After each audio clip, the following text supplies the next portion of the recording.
Everyone, welcome back to another stream. Today we're going to be playing some Tiny Toon Adventures Scary Dreams, or as it's known as in Europe, Buster's Bad Dream.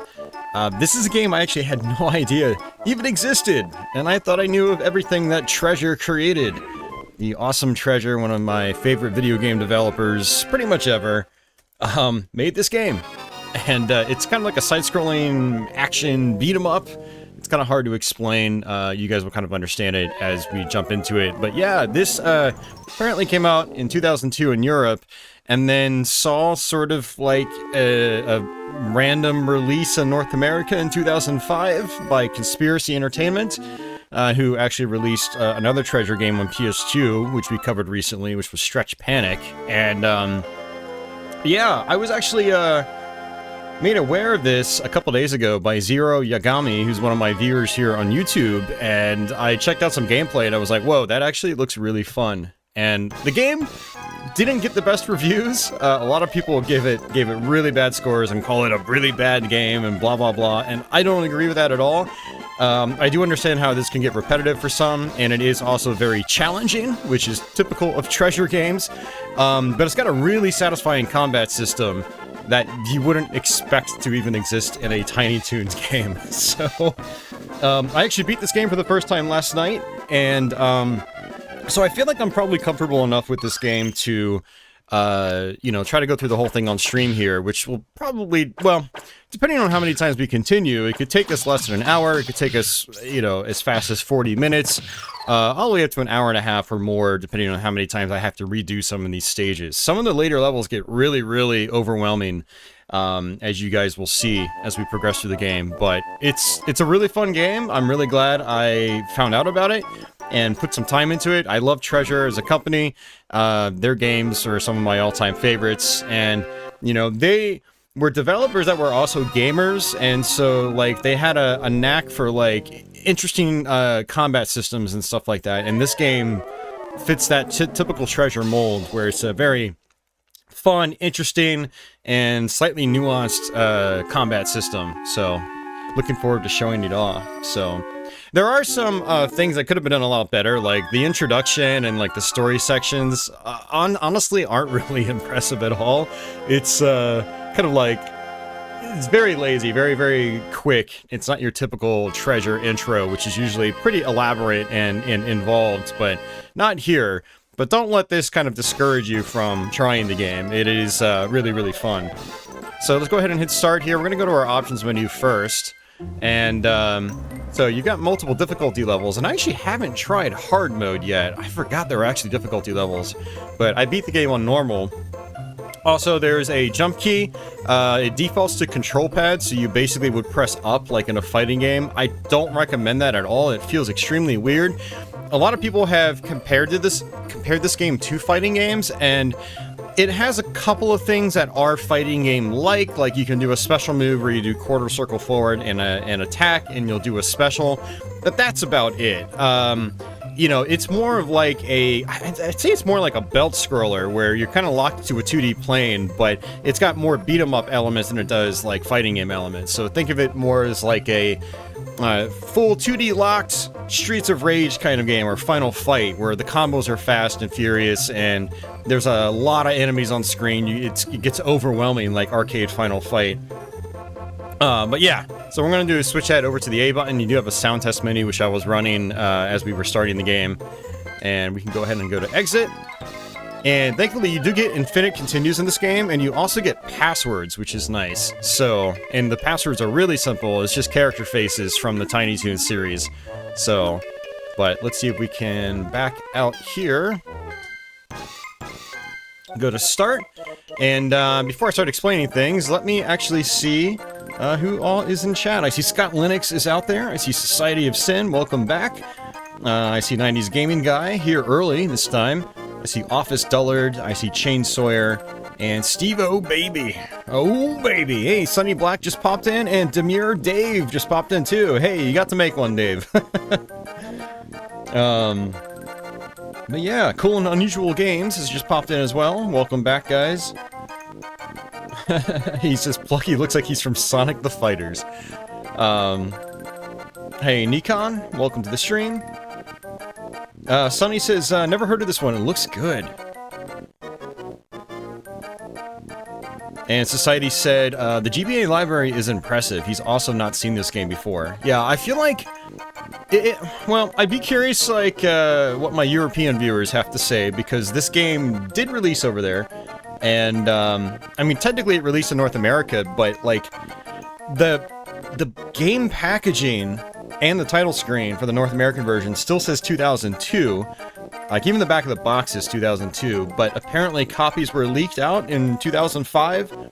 Somehow, it's kind of a mystery, apparently. I was looking for information on it on the internet and couldn't really find much. I really wish I had, like, a time travel machine so I could go back to 2005 when I was working at Electronics Boutique and go into their POS system and see if they even had the game in there. So yeah, but it was like such a late release on Game Boy Advance in North America, and such like an underground release that like no one really even knew it existed. So yeah.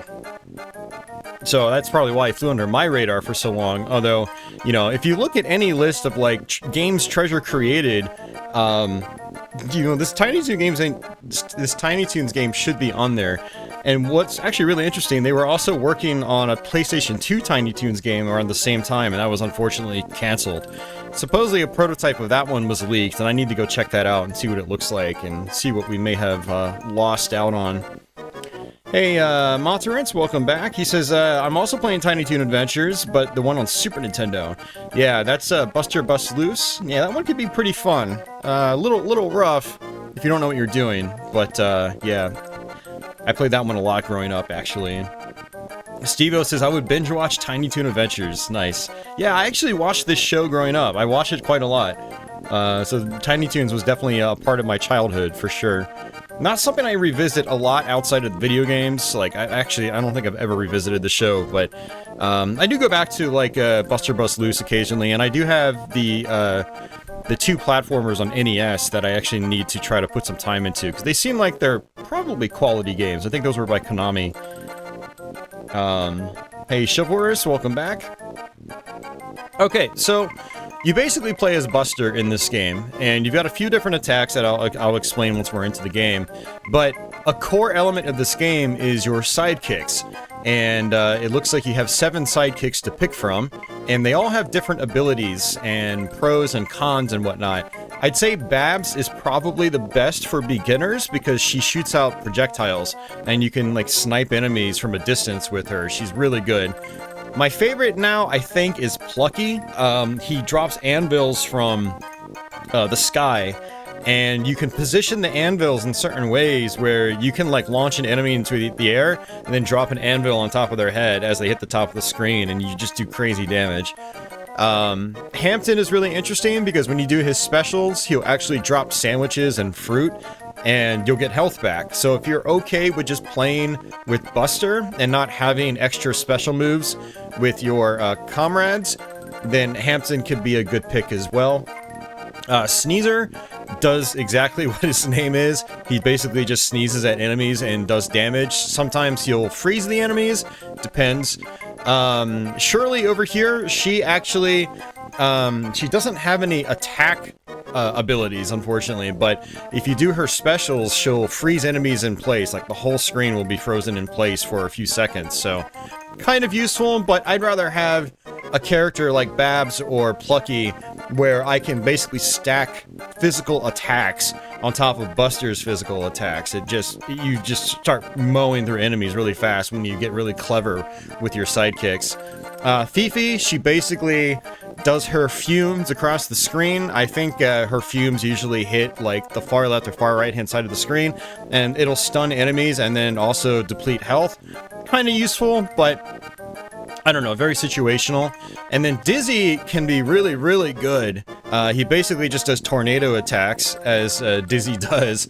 But when you drop him out, he takes so long to appear and do his thing. He'll usually get like beaten off the screen by the enemies before his attacks even come out, and so it's just not really worth messing around with. You have to know exactly what all the situations are in this game, and like throw Dizzy out like as a setup before enemies even start appearing.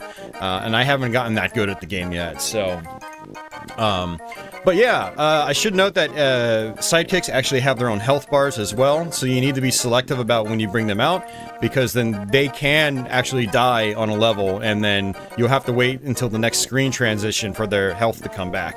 So, but yeah, we're going to start off with, man, how do I want to do this? Do I want to do Babs, or do I want to do Plucky?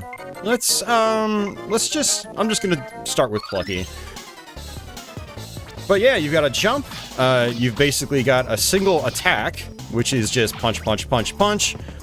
So we've got it set to A, jumps, and then B, attacks. However, when you're doing your combos here, you can hold down and you'll end up launching the enemies into the air at the end of the combo.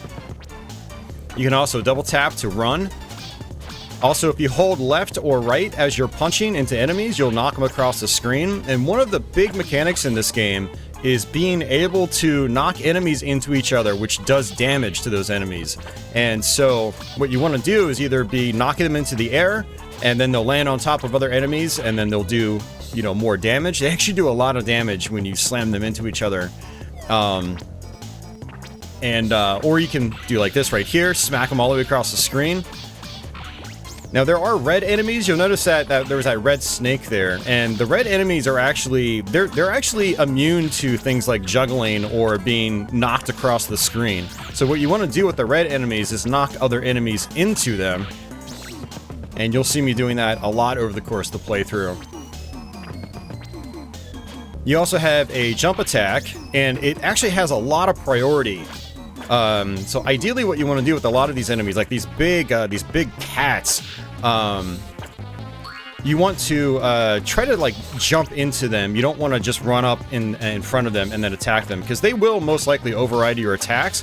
But there we go, I just uppercutted him and knocked him into the other guy.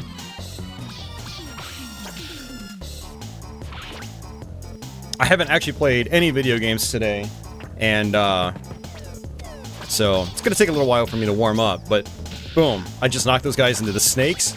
So a lot of juggling in this game. Now you do have specials.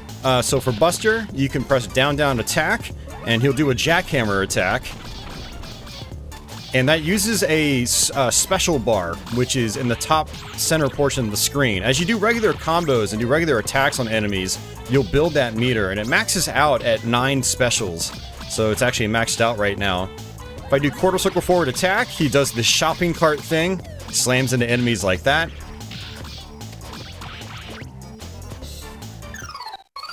And I can do the same thing with Plucky. So Plucky, if I bring him out, he just drops this anvil. And if I press down and use them, the anvil will appear closer towards me, so I can sort of position the anvils better. And if I do left, it'll go more towards the left-hand side of the screen. If I do right, it'll go more towards the right side. And then down, boom, right on top of basically my head. Now, I can do the same motions with Plucky as Buster's special. So if I do down, down, and Plucky, he would do this anvil attack that does a bunch of anvils. It covers almost the whole screen. However, it uses 2 special meters. And then if he does quarter circle forward and special, it's a massive anvil that does just a lot of damage. So basically what we want to do is just focus on combos with Buster, but then also get kind of clever with Plucky. You just bring out Plucky as you're whacking enemies. And try to maximize damage and whatnot.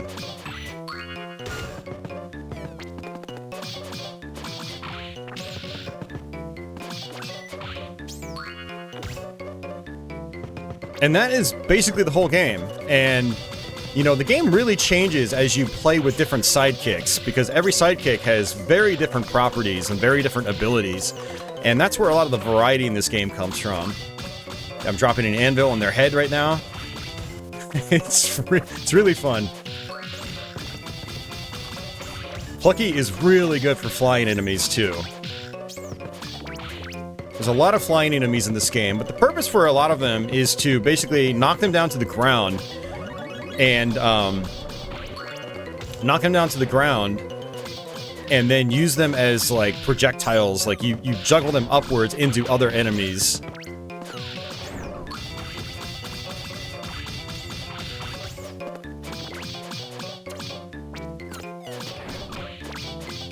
And just like other treasure games, like this, the sound effect package is pretty satisfying. Like when you're actually attacking and hitting enemies, it's just really quality sound effects, and it's just very satisfying when you're punching things. Gotcha asks, is this game a precursor to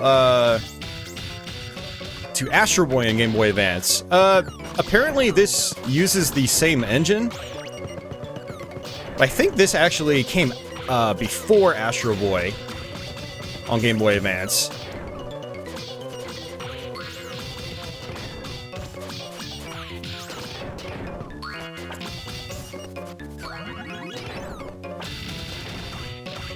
You can see that Plucky is actually taking a lot of damage already, and I'm taking a lot of damage with Buster. I need to actually get a little bit better because I'm losing a lot of health. I'm almost dead. Now again, the game is super generous with continues. There are no limits to it. However, you've got to do the entire level over again, or at least the section that you're currently on. So basically we would start at this sort of cave section.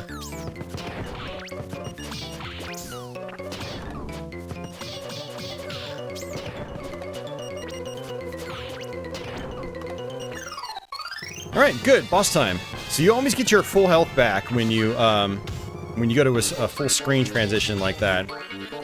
And this is Elmira. She can be a little tough. She mainly likes... Oops! Oh, crap. Forgot, I have like a fast forward function. I'm on the Mr. FPGA, and I pressed the fast forward function by accident. So she's actually kind of difficult with Plucky, though.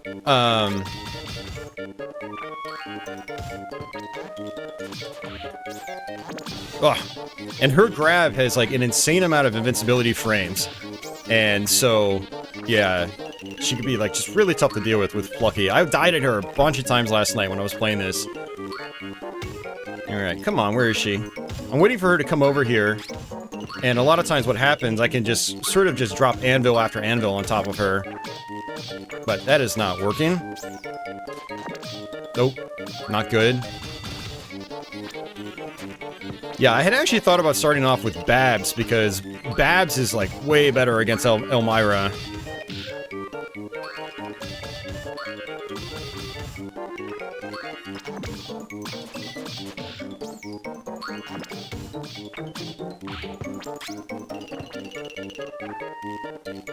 Oh, Plucky's dead. I've got no more anvils. Great. Alright, I'm gonna have to just use Buster's specials.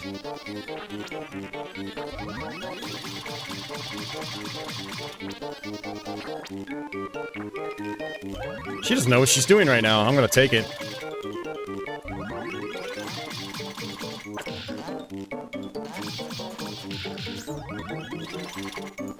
Oh, that's not good.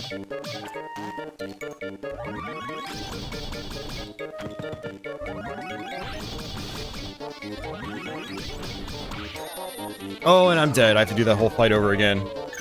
Scott says the animations in this game look incredible. Yeah, the animation is pretty good in this, for sure. Hey, Mike, welcome back. Berserker says, and how does this compare to Devil May Cry? Has some similar mechanics. And Society says, from what he's seen so far, it looks pretty fun. Yeah, like I said, that fight is actually quite challenging if you're using Plucky as your sidekick. Like, I'll switch over to Babs here, and, kind of show you how much easier it is. Because, again, Babs has a long-range projectile. So much easier with Babs. And one of the really cool things with Babs is that you can actually bring her out at any height. Like, you can be jumping and then angle the projectiles down. And then Babs also has specials. That's the quarter circle forward one.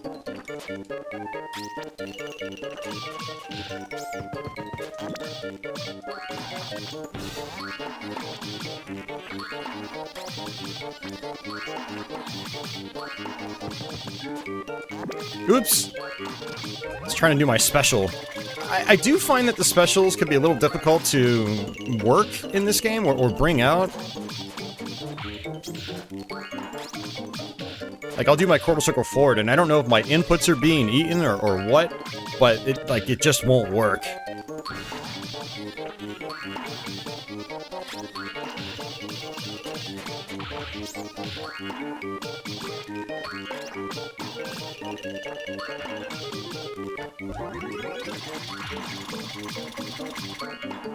Look at that. So much easier.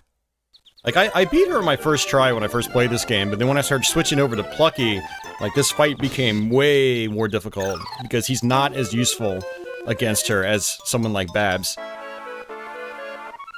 Cool and unusual games? Yeah, this game is quite rare, actually, in North America. I'm not sure about the European version, which is, again, called Buster's Bad Dream.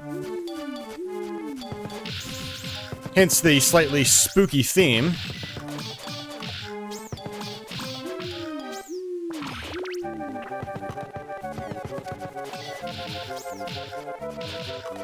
And with all these flying enemies, the idea is just to try to juggle enemies into them.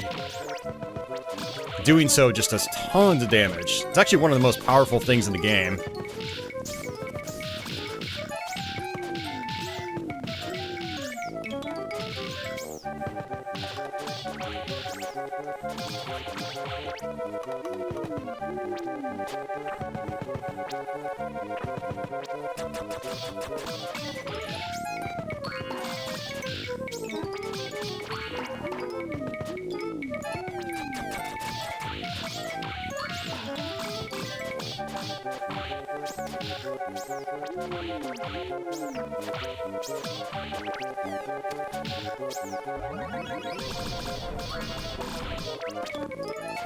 And one of the great things is that you can actually do specials with both characters.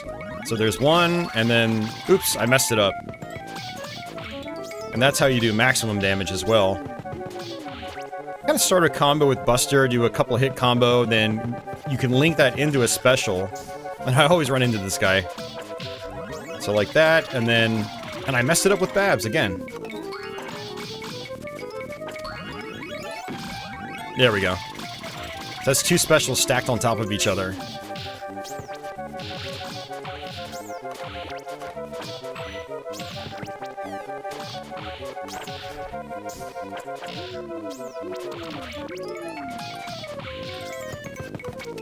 That forward screen attack, or that forward punch attack, it's really good because it just sends enemies like all over to the other side of the screen, and it'll just like smash them into each other. So you'll get them out of your way, but then you'll just do a bunch of damage too. So like smacking enemies into each other it's a really crucial mechanic in this game.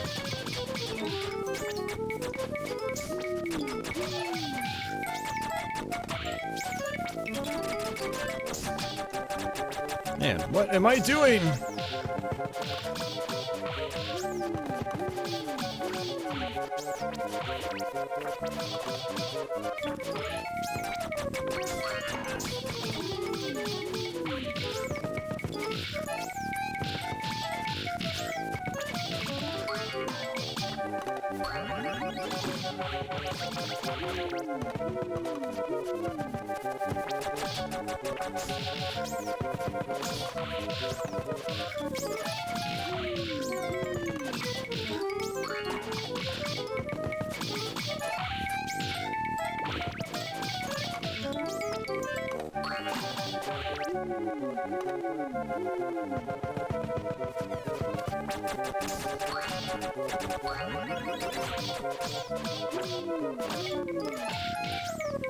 Alright, so we got a big red cat here, and again, you can't juggle the red enemies. They're very resilient.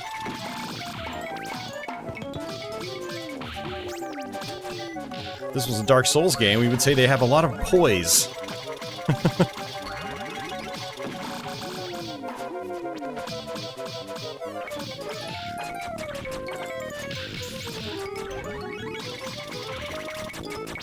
Thankfully, they don't seem to have a whole lot of health right now.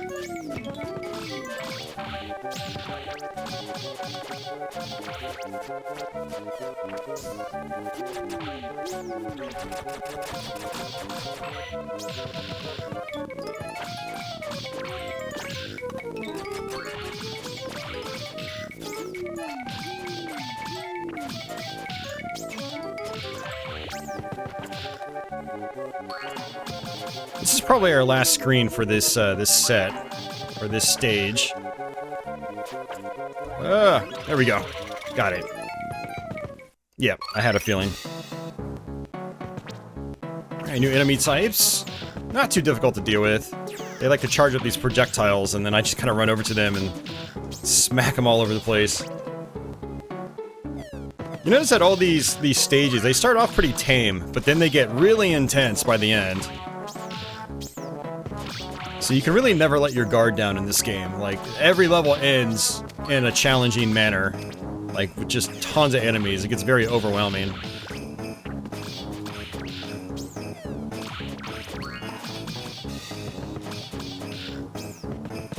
Enemies like the snakes are usually just fodder for, like, juggling them into other enemies. And we have a platforming section right here. This is, a lot of people have complained about this section. Really just gotta kind of go through it relatively quickly.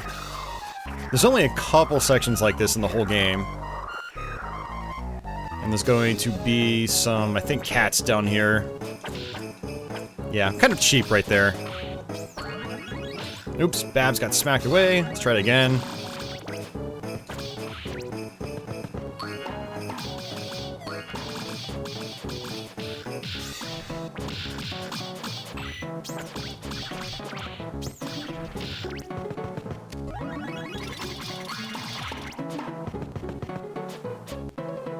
John Evans? Hey, welcome back, John Evan. He says, I replayed Area of Sorrow recently. It took you less than 5 hours to get 100%. Yeah, Area is a pretty breezy game when you know what to do. Very fun game, though.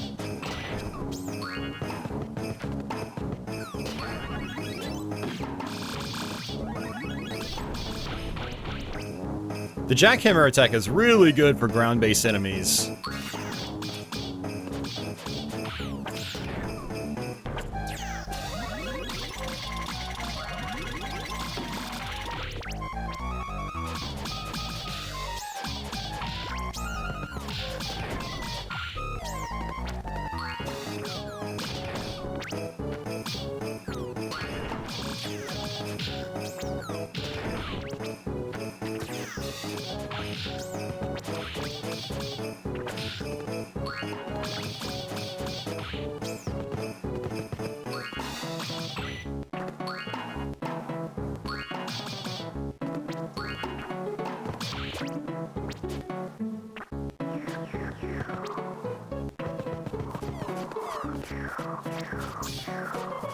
Society says Dragon Ball Advance Adventures, another great Game Boy Advance game with fun mechanics. Even if you're not a fan of Dragon Ball, he'd highly recommend it. Okay. Yeah, I have never played that one.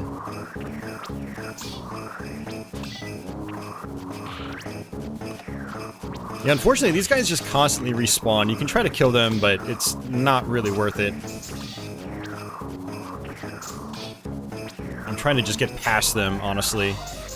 I'm getting some bad teleporter patterns here, or teleporting platform patterns. They're not even teleporting, they're disappearing. I don't even know what I'm saying, guys. It's been a long day.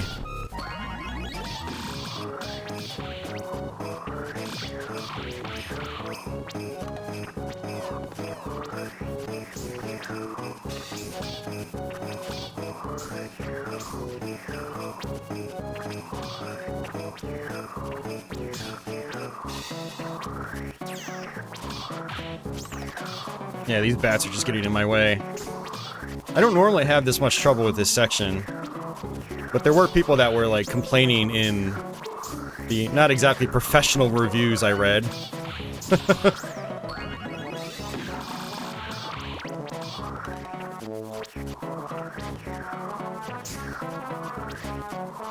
Yeah, and the problem is I've got very little health right now, and this is the last part of this level. All I need to do is just get to the top and get over the enemies. There we go. No, there we don't go.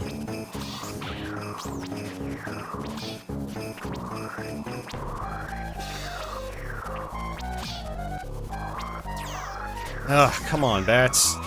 This is the first time I've actually kind of gotten screwed on this section like this. Usually I've just blitzed right through it. There we go. We could just jump over them. Boom. We almost died there. We would have had to do that whole level over again. Alright, so for this guy, he likes to go and destroy the Maximilian statues. So wherever the statue drops, that's where he's going to be. And as long as you're behind him, you're pretty much safe.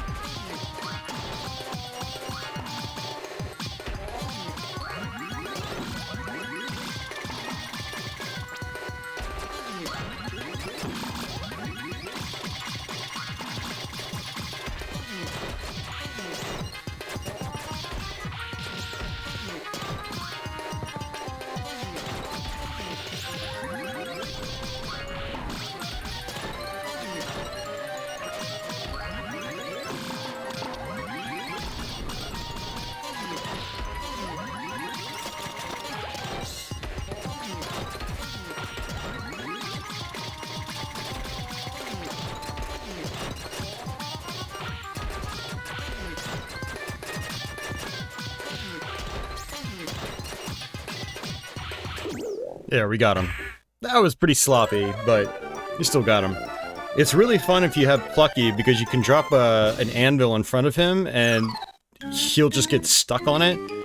And I found out last night that he tends to hover towards whatever max statue is closest to him.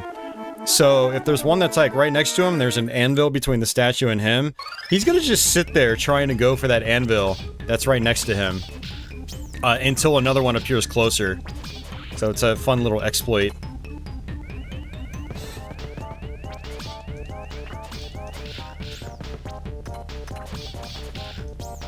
So this level, in my opinion, is where like the difficulty really starts to spike. There's a elevator section that comes after this, and it is just, it's very difficult.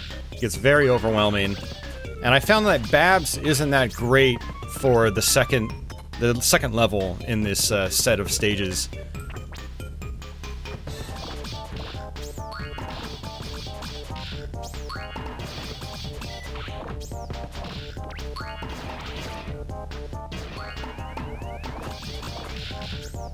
And you want to do a lot of juggling on this, or at least knocking enemies into others, because you've got a lot of flying enemies here. And we've had a lot of flying enemies on the previous stages, but these UFOs are much tougher to deal with because they've got all sorts of projectiles. And these big dudes have lots of projectiles too. And they also have a lot of priority. If you just try to run up to them and punch them, they will likely smack you and override your attack.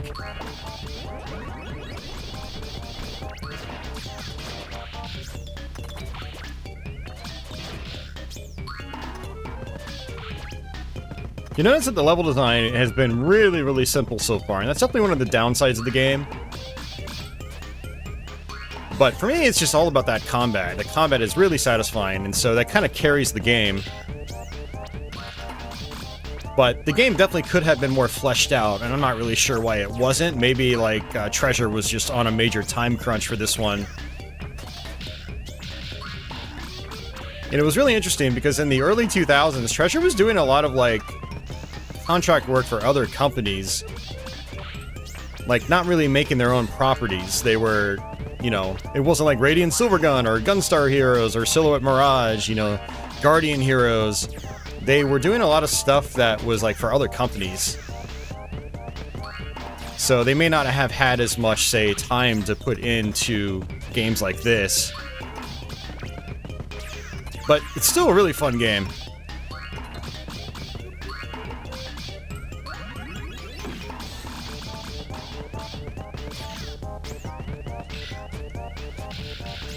So dealing with those red sort of UFO things, you just want to knock other enemies into them. You don't really want to get up in front of them and punch them because they usually have a lot of hit points.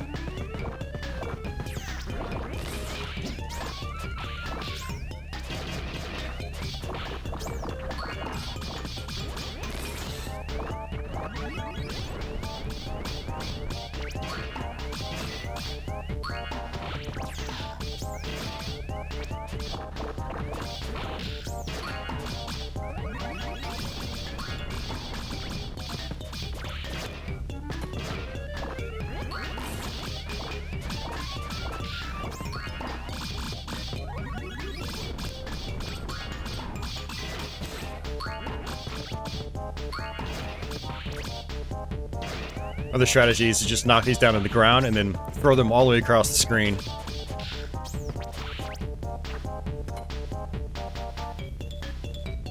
Monterant asks, have I ever played the game Claymates for Super Nintendo? He says it's a very fun game. You can play as various different animals throughout the whole game. Yeah, I know what you're talking about, but I have not played it before.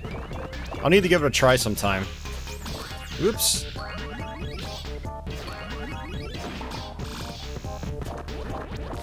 So we got a red guy there, and we definitely don't want to mess with him with punches. We definitely need to use specials on him. It looks like Babs is dead. That's problematic. That makes things a lot harder for me.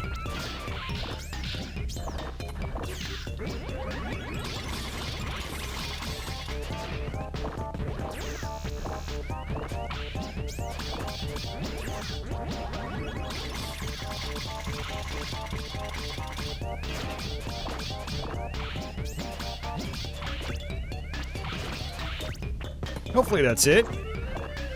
Nope, still have more.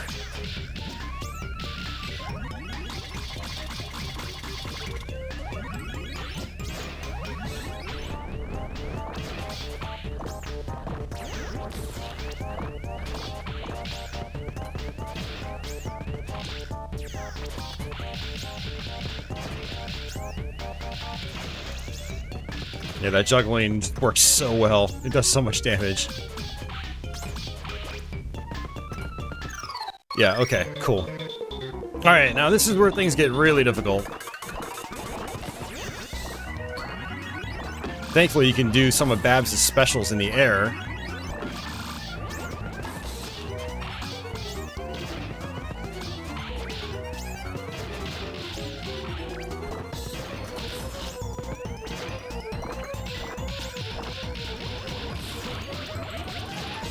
Nice. That's exactly what I want. That juggling.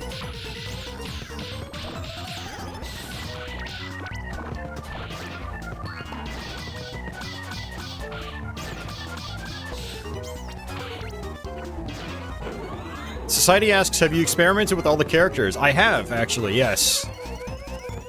Yeah, I've intentionally tried to experiment with all of them to see, like, basically who's best. And for me, I think it's a toss-up between Babs and Plucky.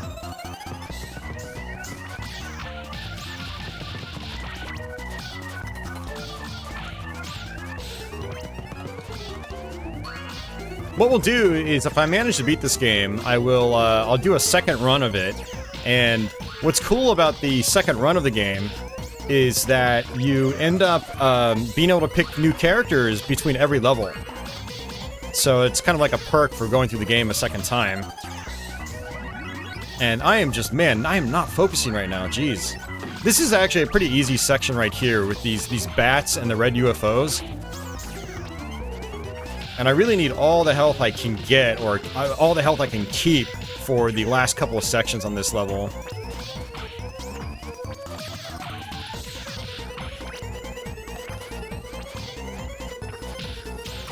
There we go.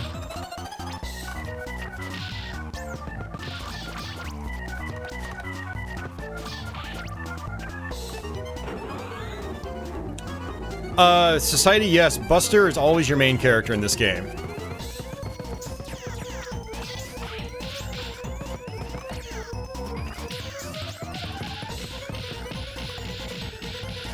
So basically, the characters that you're actually picking are just your sidekicks, but they are just as important and just as crucial, I would say.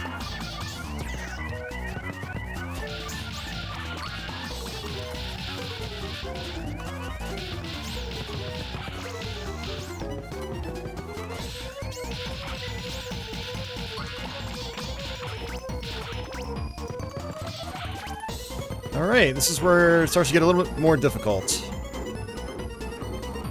Look at that! And that is why.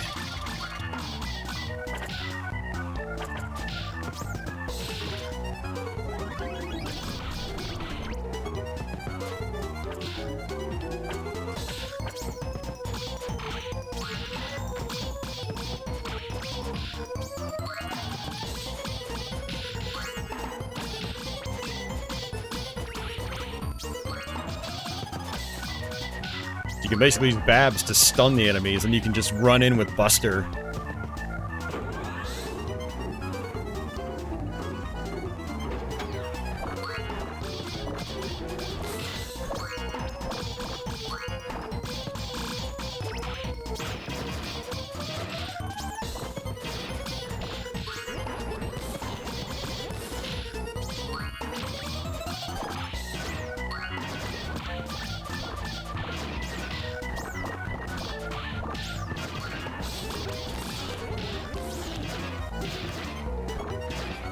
Oh, no, no, no, no. Okay, that was bad. Yeah, they can interrupt your jackhammer attack.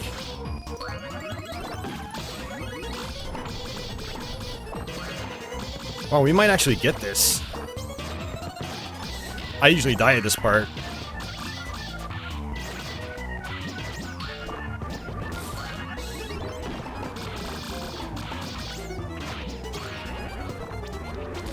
Problem is, once these guys start shooting, that's when it gets really difficult, because then you've got all sorts of things you've got to juggle and micromanage as you play. And Babs is gone, but I think that's it. Yep, nice. Alright, so for this boss, we have to destroy this weak spot here, and then he slams down to the ground.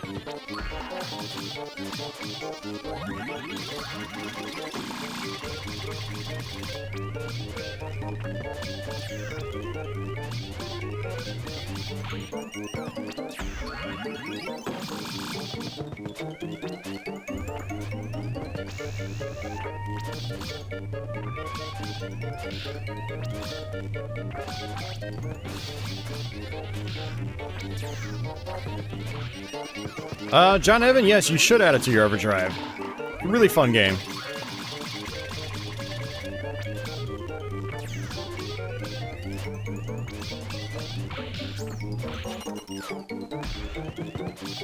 Yeah, you don't want to be on the ground when he lands, because you end up taking damage.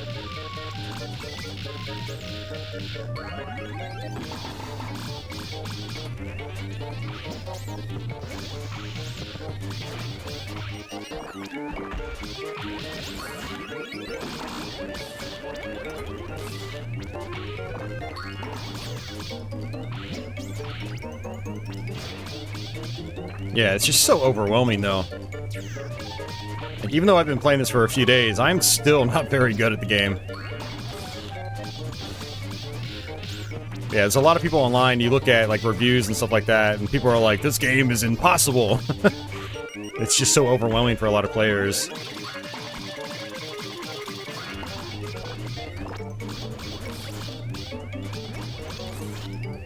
Yep, red guy now. Now I have to be really careful. Nice.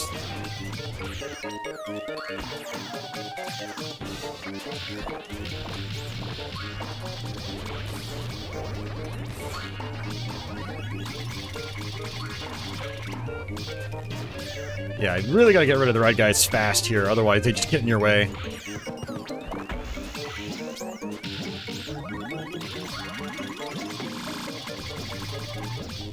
We got it. Nice, first try. Hey Mario, welcome back. Cool says, I love those double-sized sprites, such like an early 90s arcade look. Yeah, and the Game Boy Advance was really good at that too.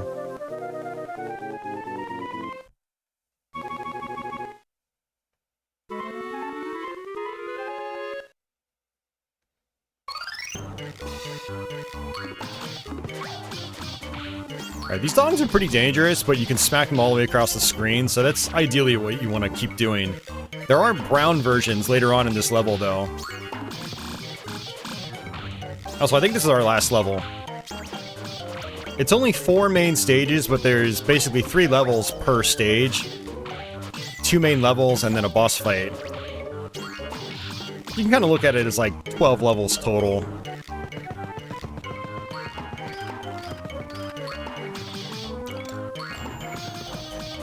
Now, these robots you need to watch out for. They do have like a forward melee attack that'll just kind of smack Buster down to the ground. And then they've got that projectile. So you want to avoid that melee attack. That rocket attack is ideally what you want because it's slow. You can just get up on them and just wail on them.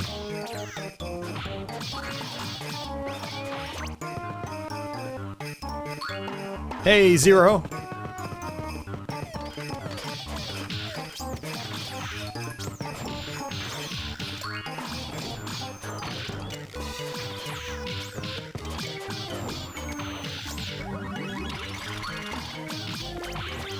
One of the great things about Babs, and I haven't been doing it that often, is you can actually have her attack in the opposite direction as Buster is attacking somebody else. It's really nice.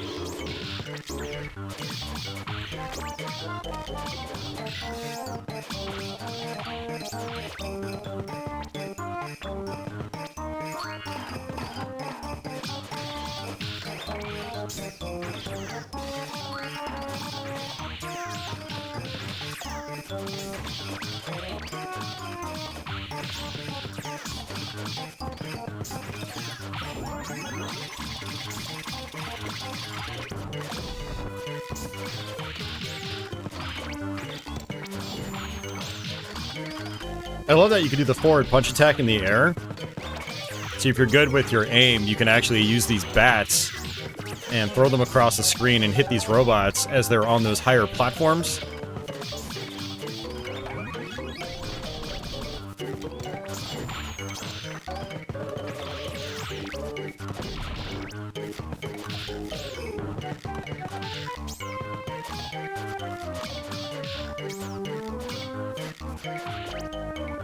Yeah, Zero, we haven't been going very long. This is our first playthrough.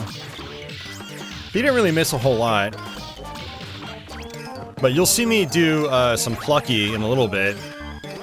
I actually started off with Plucky, but I got wrecked by Elmira. Alright, let's use our jackhammer.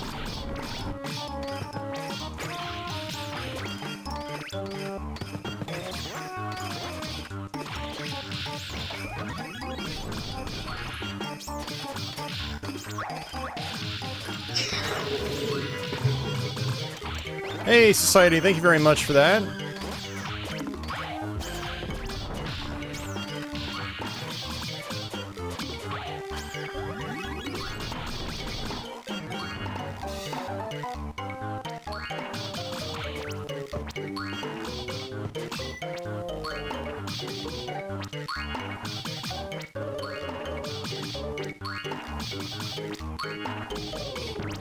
Thanks for bringing to light a treasure game I never knew existed. No, thanks Zero.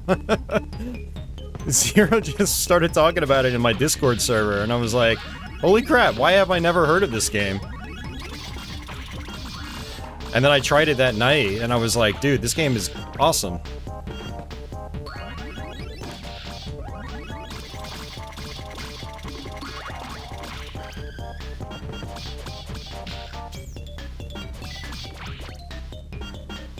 Yeah, but this is definitely the hardest part of the game. Like, I got stuck here for quite some time.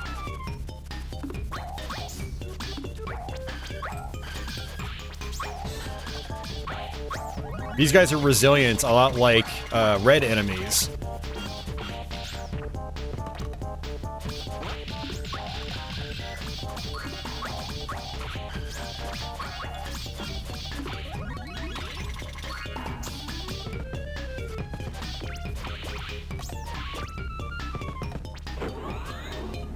Hey, big dogs. I am playing on the Mister. Yeah, that is the best way for me to play Game Boy Advance games.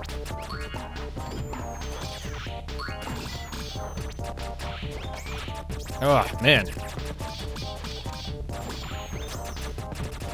I hate it when I'm trying to do my specials and they just don't come out.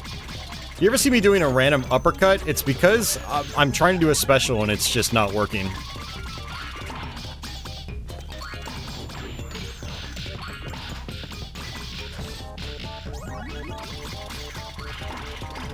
I do think with all, like, the slowdown, the game does eat inputs. Ah. There we go.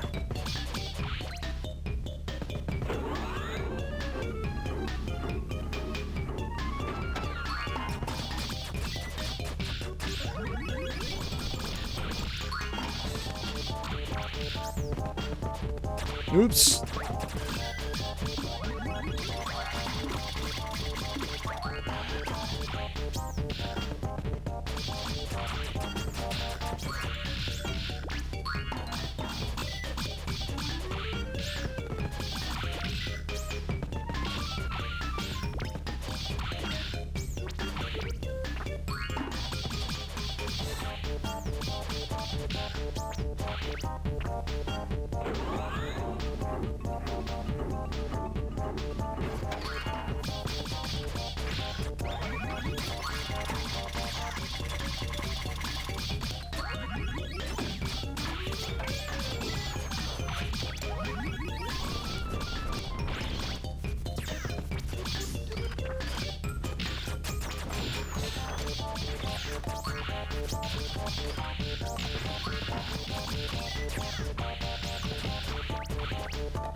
Looks like Babs is gone, and Buster's almost gone too.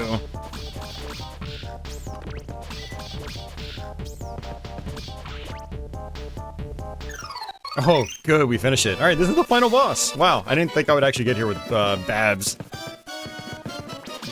Alright, we gotta get rid of these red bats first. So, juggle the blue ones into the red ones.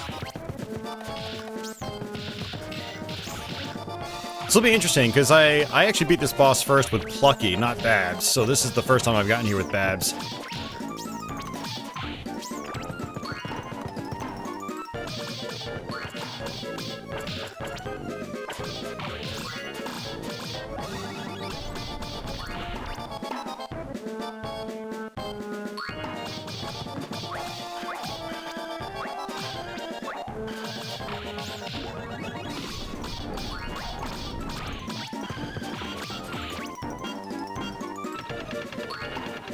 Alright, this is the boss, I believe. Yep.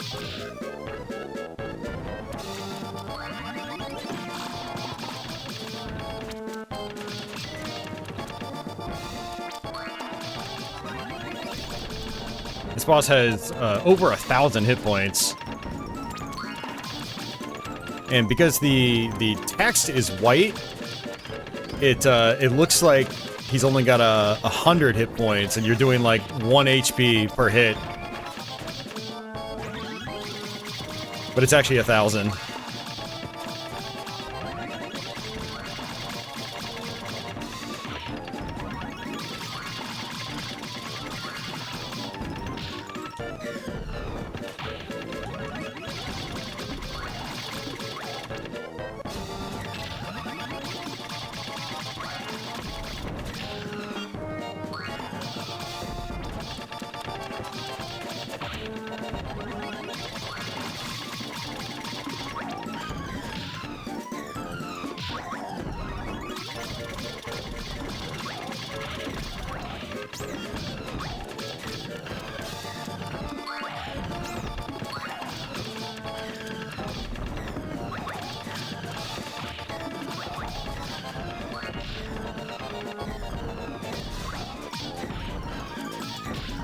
Getting slightly intense now.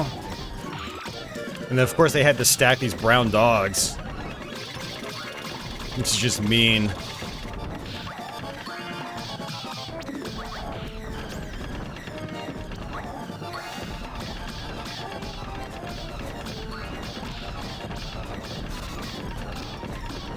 I'm dead. Look at how intense that gets. It's like, yeah, you get close to killing him, but then it just all hell breaks loose. Oh, man.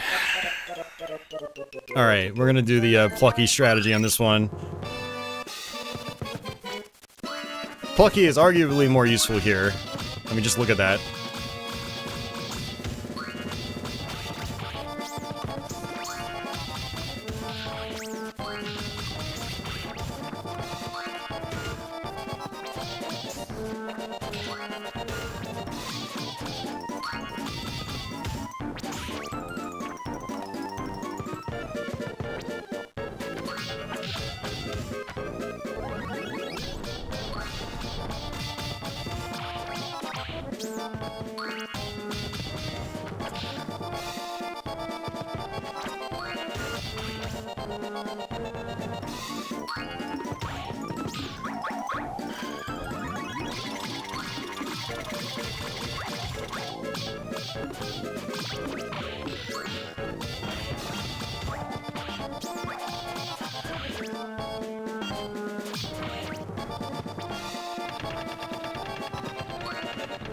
Yeah, Zero, it's quite satisfying. The anvil is just a really good weapon.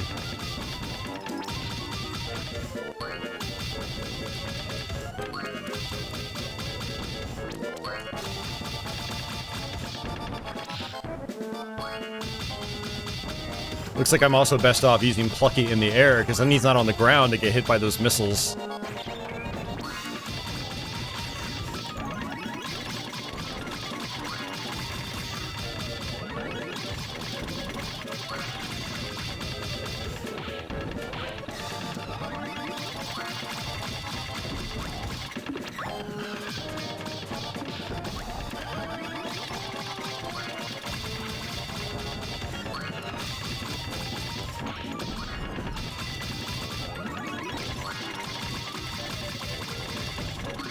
And you can reuse the anvil so quickly, too.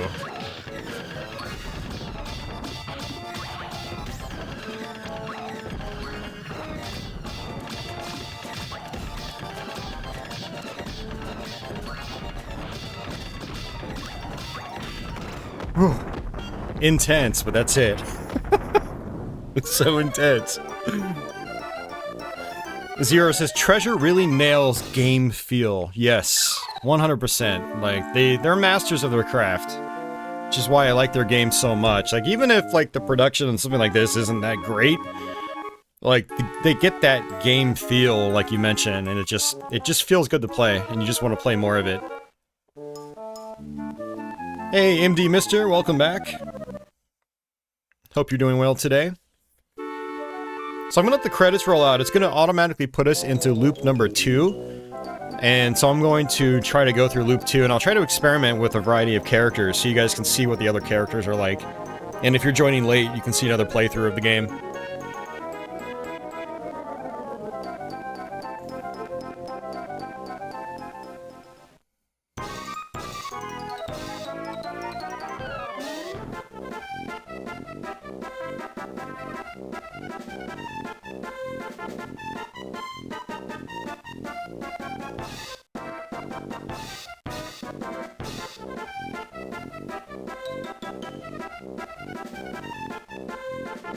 Actually, it doesn't look like there's a lot of people that worked on this.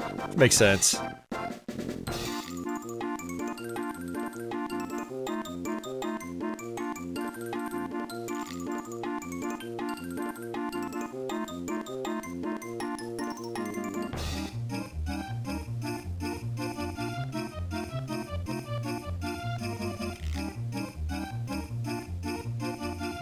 Society says, I just now realized that the number on the enemy is their HP tracking down, or ticking down. Yes. Yep. Yeah, I didn't explain that. I probably should have, but I always thought it was kind of obvious, so... Yeah, no, it's not the damage I'm doing, it's their health. Yeah, so you can kind of keep track of, you know, the enemy's health bars, which is nice.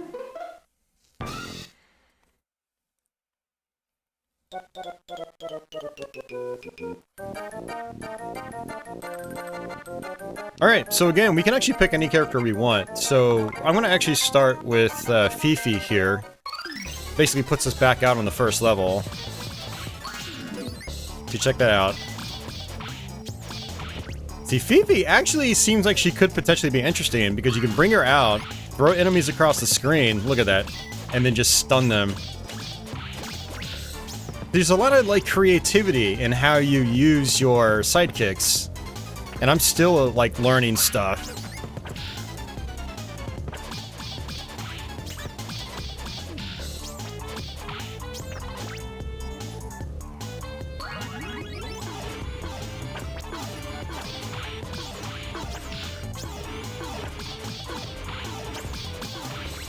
I can't actually tell what that's doing. I don't really understand it.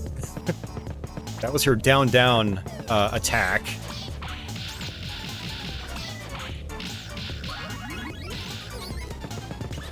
There we go. See, that is actually really handy. Wow.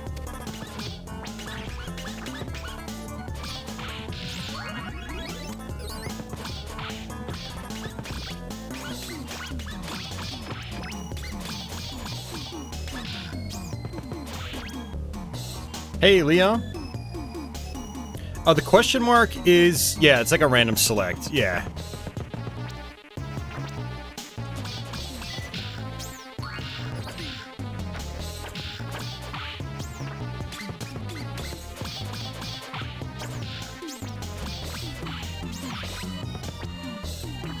Yeah, so she's not as useful right here.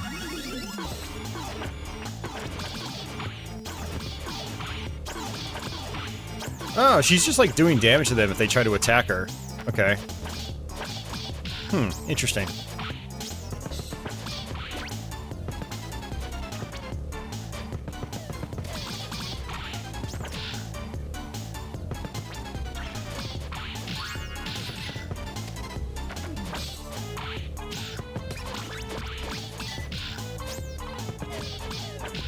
Oh, what's nice about her attack is that it stuns the enemies, and then I can build up my super meter pretty quickly, because they're all grouped together.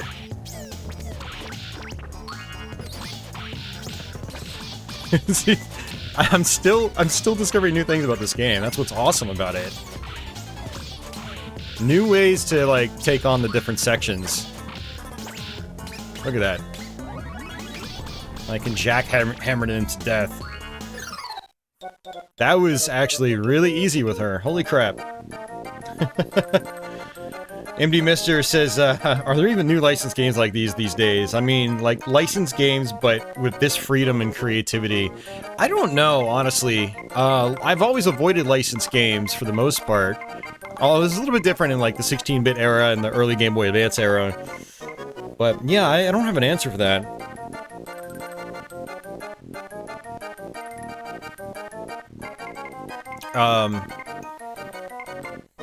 Here, Zero, I'm going to play with Plucky so I can kind of show you what I was talking about last night.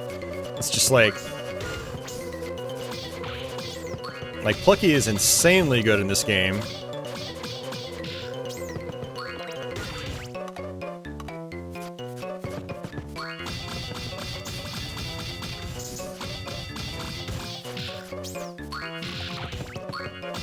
There we go. So you launch enemies into the air, and then you drop your anvil on them as you're launching them into the air. Oops, I messed that one up. There we go. Look at that. That is just insane. You can do that to any enemy, too. It's not just the bats.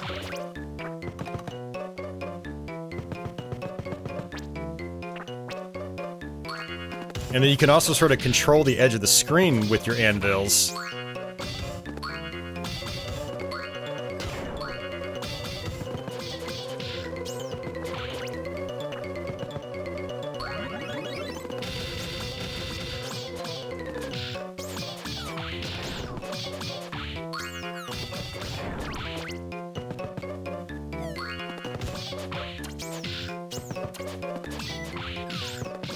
Yeah, and since enemies can't walk into anvils, it's just like kind of like blocking the left-hand side of the screen now. It's very useful.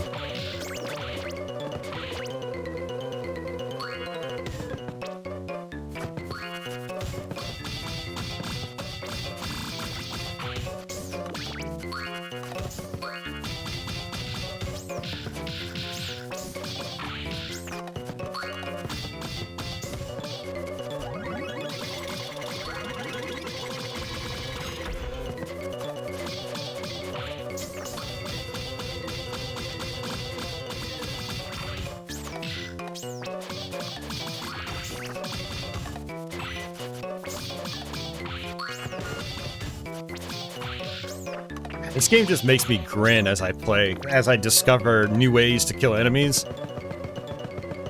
It's so much fun.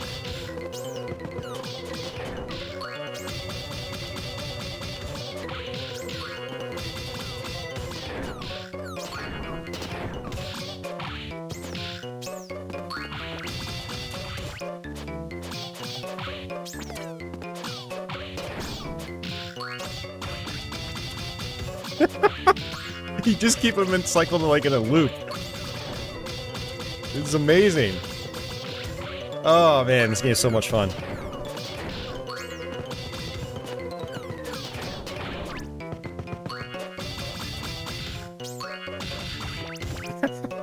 It is awesome.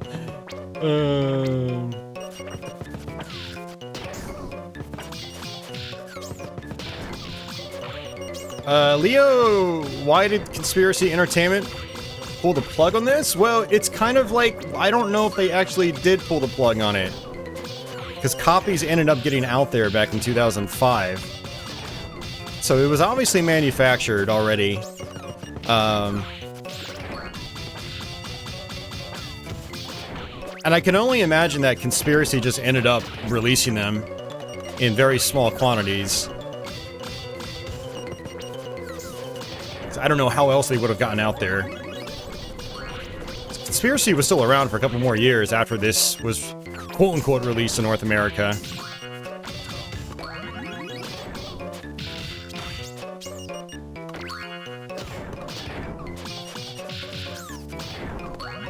Yeah, this part's actually pretty challenging, because not only are these guys throwing rocks at you, but you've got rocks just spawning from the ceiling.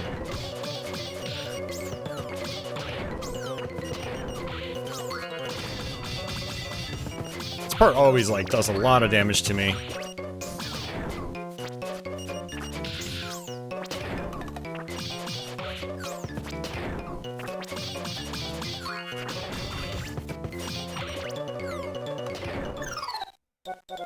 Alright, so we're gonna actually try... Let's try Sneezer on this fight, because Sneezer does like a horizontal attack. Sort of. There we go.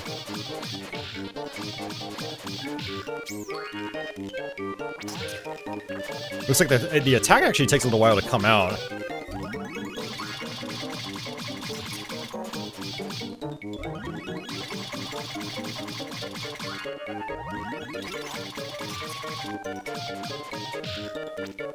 Wow, he's actually really good against her. Look at that, and that's just his regular attack. Completely stuns her. Quarter Circle 4 does a faster version of it. Look at that!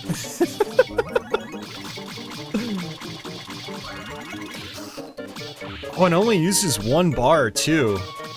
You can keep her stun locked like the whole fight if you want. Wow, that is just insane. That is insane.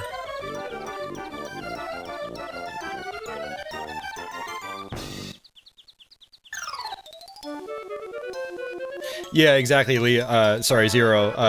Even if it got a wide release, you doubt it would have sold well because most folks were put off by the intense difficulty at the start. Yeah, and it's a very challenging game. You've got to be on point and know what you're doing.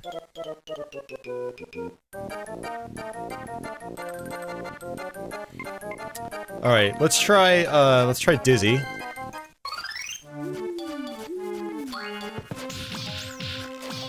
Yeah, and Zero, you can kind of see what I was talking about last night, or the other night, where, like, Dizzy just takes forever to come out.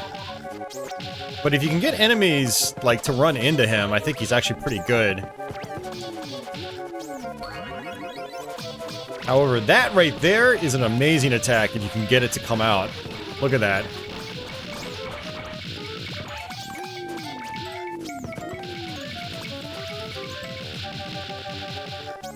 And it stays out a long time, too. So if you can set it up, it can be pretty useful.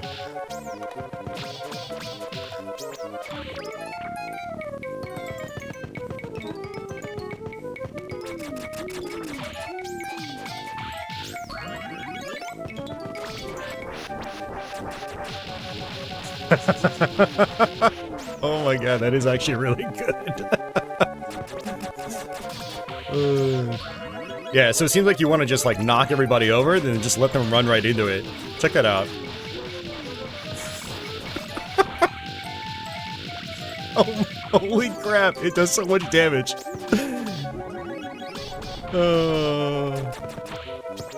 But you've got to get creative about how you, like, implement it. So, like, I can only do it when I knock enemies down. Otherwise, I won't have enough time to bring Dizzy out.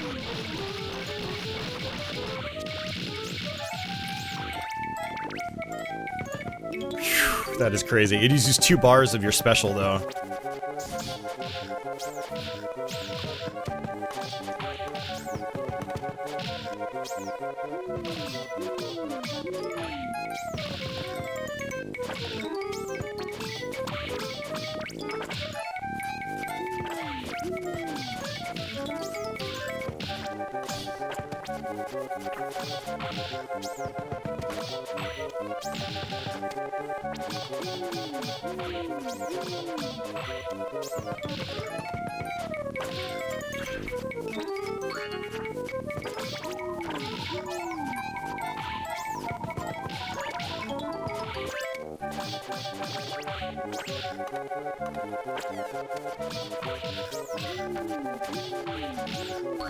There we go. That is crazy. Unfortunately, it knocks the cats away. It's not as good against them.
Yeah, one thing you really want to be aware of in this game is your jump attack. It has insane priority.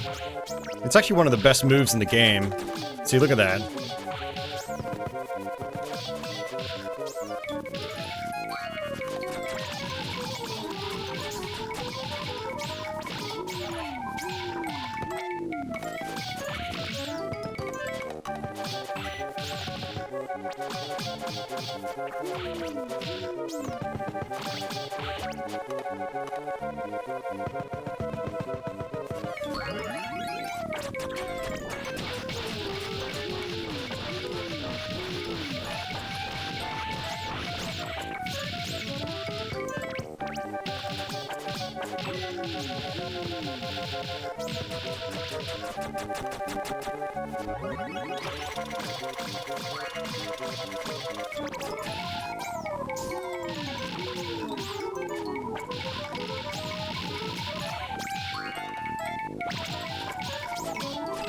Oh, there's someone right behind me.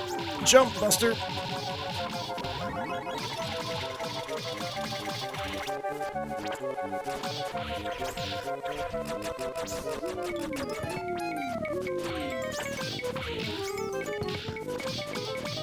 And I'm dead. No! Or not. Dizzy for the win.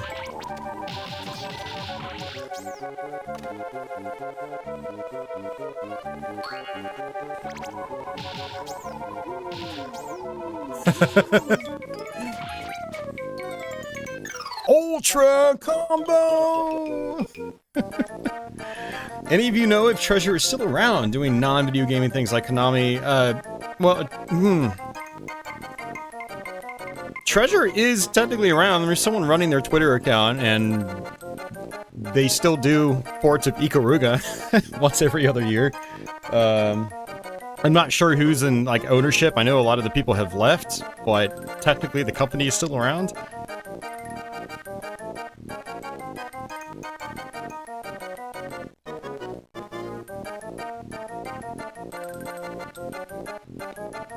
Yeah, Treasure, I think, is pretty much, like, done as a video game developer. Like, making actual new games and stuff like that. Unfortunately. So we will do Shirley on this one. Zero says, supposedly they're developing a new game, really? Well, I do know that Hiroshi Iuchi, who was a big part of Treasure for a while, he's working on a new shmup called Ubusana, or Ubusama, something like that. Looks like it's gonna be stylized after something like Ikaruga, since, you know, that was like his game. But, you know, word's been kind of mum on that for a while. And apparently he's still making progress on it, but it's kind of been a long time in the making. He currently works for M2, I believe. So...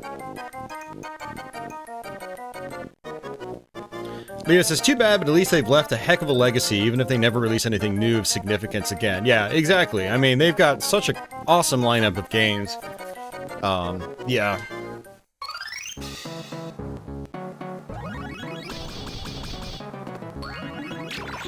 Alright, so Shirley can freeze enemies into place.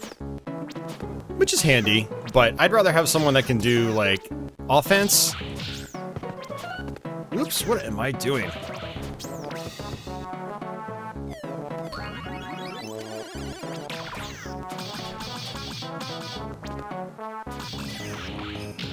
And I have no idea what that actually did. She's also the only sidekick that you can't just bring out at any time. Oh, it's... Holy crap! It's the Street Fighter Alpha 3 Vism system. You're doing double the attacks. Look at that. There's a Shadow Buster. I think that's what's happening. Okay, that was actually kind of cool. Yeah, that was quarter circle forward and attack. Oh yeah, you're doing double the hits. Okay, that's actually pretty neat.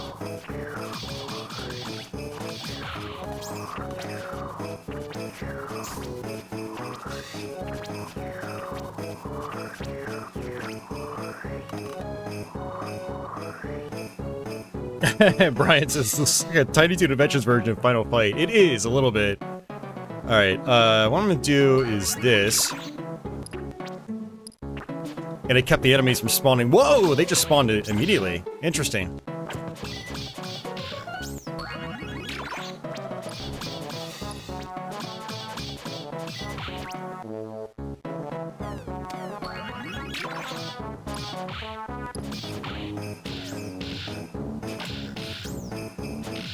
Yeah, she's pretty handy after all. You know, that's the really interesting thing about this game is I kind of wrote off a lot of these characters when I first played.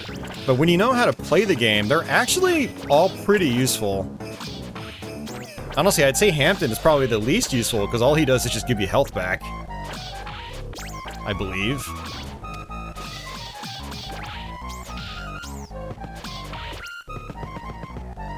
Hey, William? William says, I've never played this game.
Oops.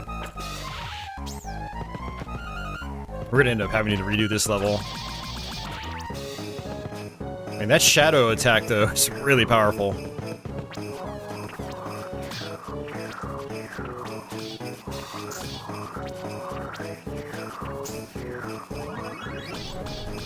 That is not what I wanted to do. I wanted to do that. Oh, it freezes the platforms, too. It'd be awesome if I could jump off the bats.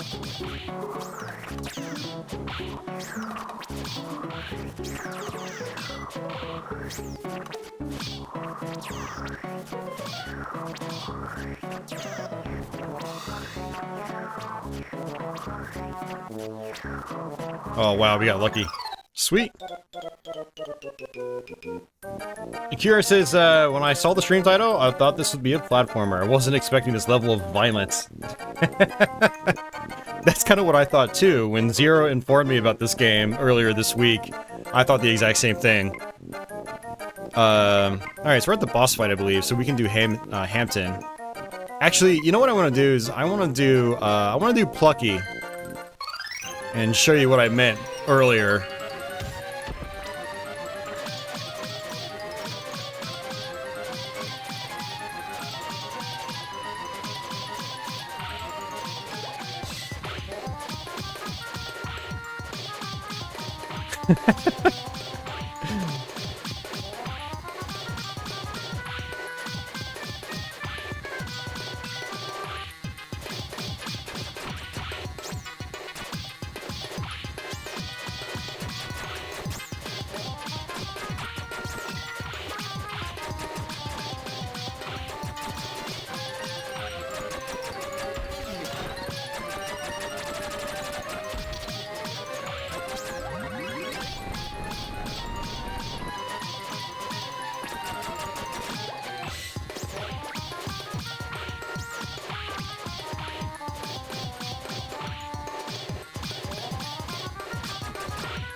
He'll always go towards the Maximilian statue that's closest to him.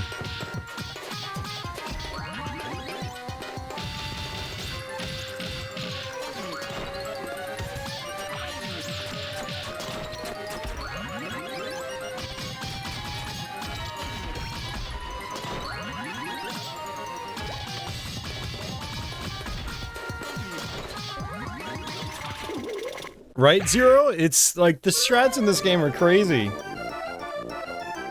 That's what's super fun about the game. There's like so many different strategies you can apply.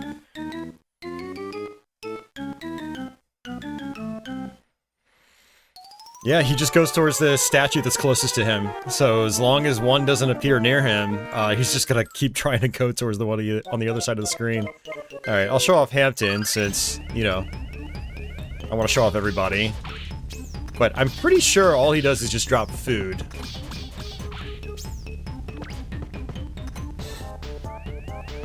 So you're basically just kind of stuck playing with Buster, which is fine. Buster is really good, but, you know, having double the firepower helps so much.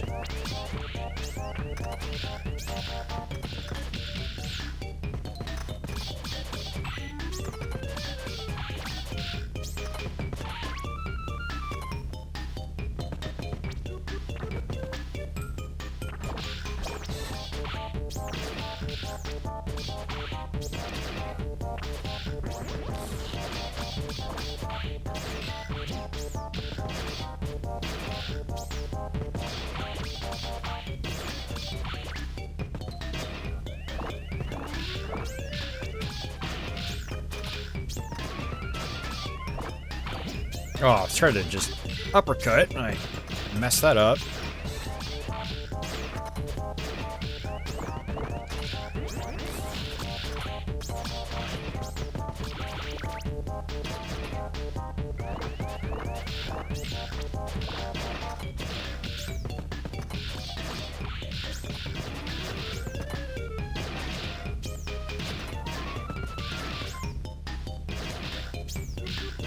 Yeah, it's like a Rain Hampton out. He's just gonna hang out. Okay. Oh, you can smack him around? What? Okay. Okay, that actually changes everything. I didn't realize you could do that. Hi, Hampton. Bye, Hampton. Okay, that's actually kind of cool. Even Hampton is useful beyond just giving me health back. Holy crap. Because sometimes you're just like, man, I wish there was a UFO on the ground so I could, like, juggle them into other enemies. But no, you can just use Hampton instead.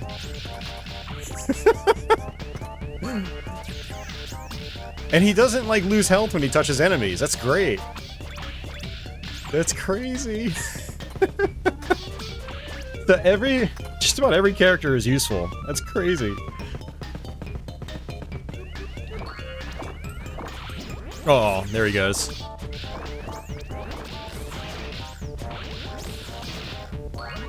Quarter circle forward, boom, health. There we go, got some health back.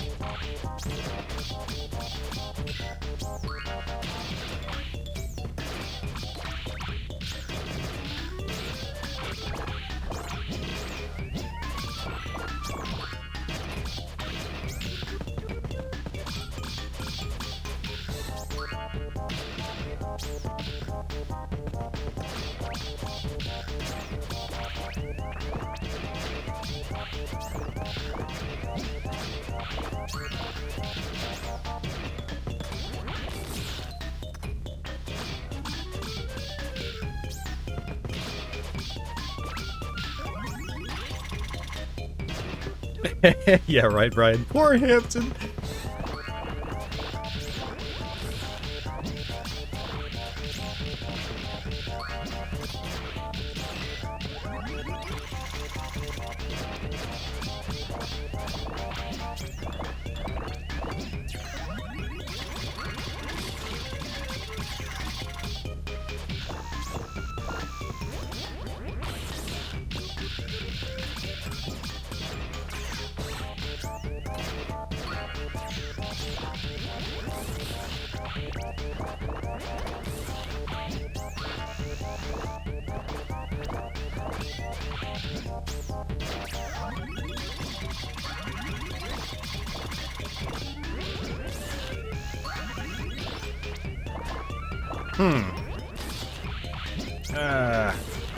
Yeah, these red robot dudes are kind of a pain to deal with.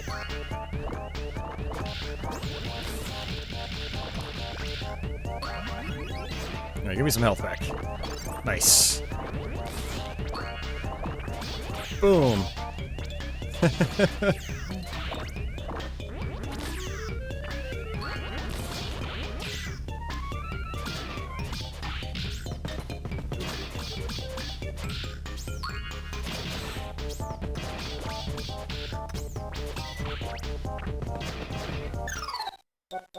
Whew. That's actually really cool. Hampton was actually fun to play with. Yeah, so like, I mean, all the characters are pretty decent in their own right, it seems. Some I think are slightly better for certain situations, but I'm gonna go back to Plucky for this one, since we were here with Babs last time.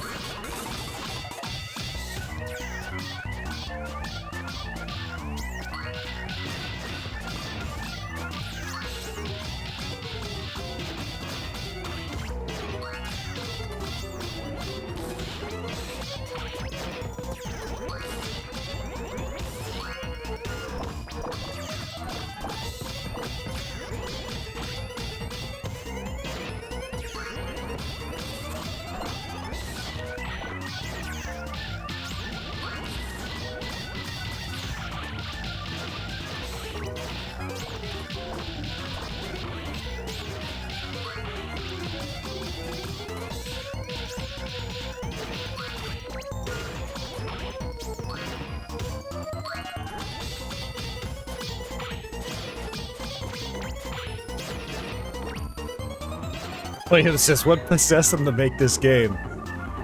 I have no idea, but I'm glad they made it. Because it is awesome.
Isn't Alien Hominid on the Game Boy Advance? I feel like it was, but I don't remember.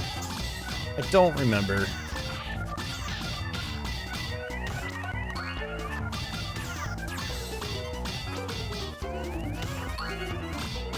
That game is insanely brutal.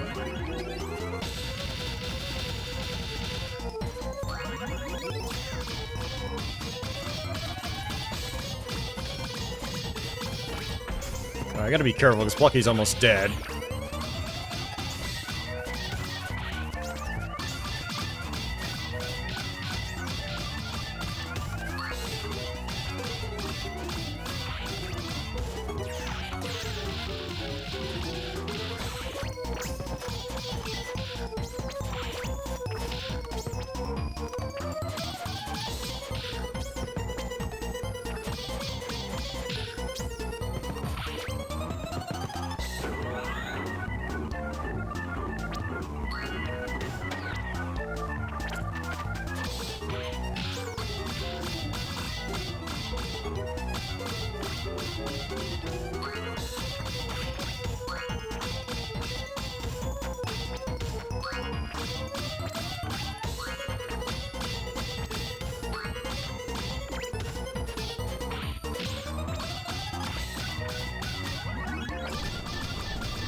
There goes Plucky.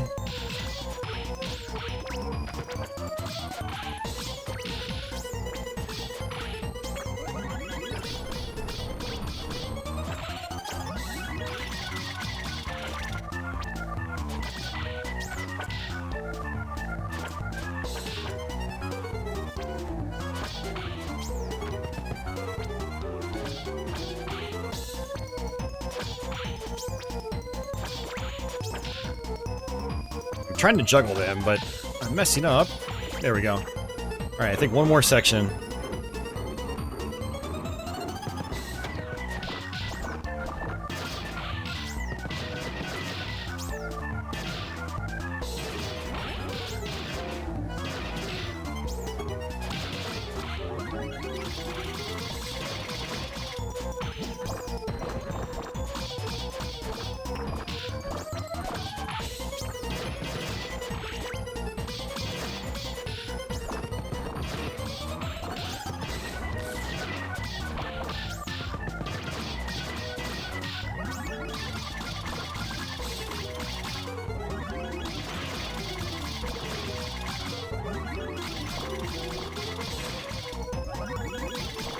Nice.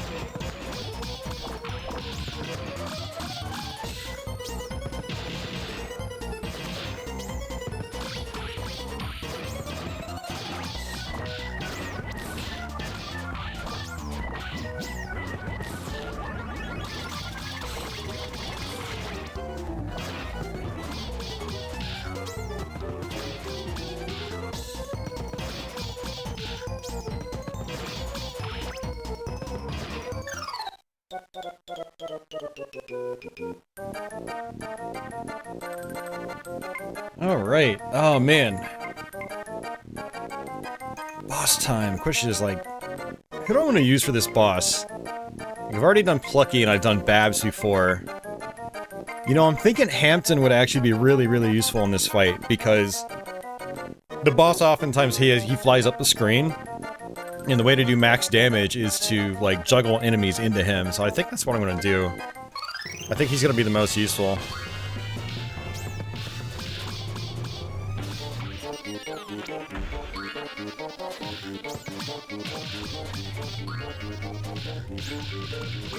Yeah.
Yeah, this strategy actually, you know, seemed good at first, but he's actually not doing a lot of damage for me.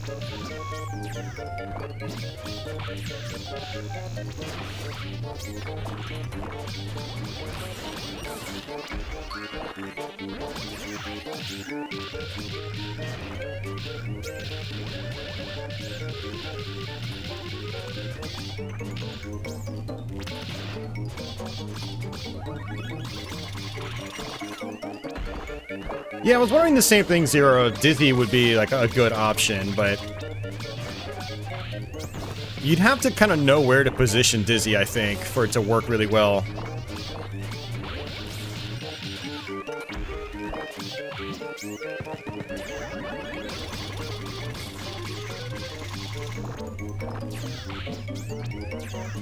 Yeah, I'm gonna end up losing this one, I know it. It's not even hitting him.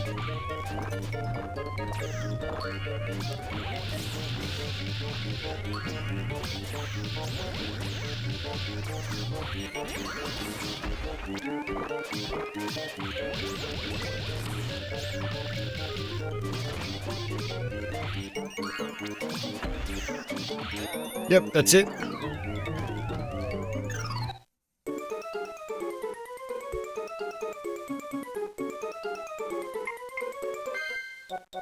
Yeah, society. I guess one of my biggest complaints with the game is that it is, the soundtrack's not amazing, that's for sure.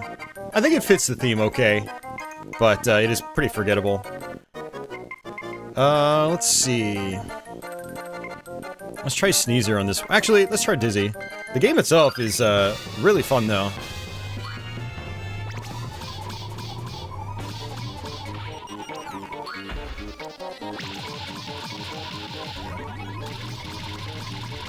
Okay.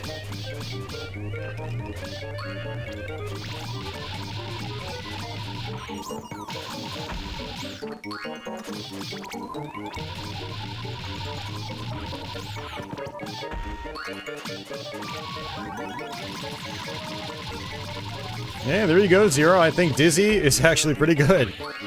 Oh, wow. No way.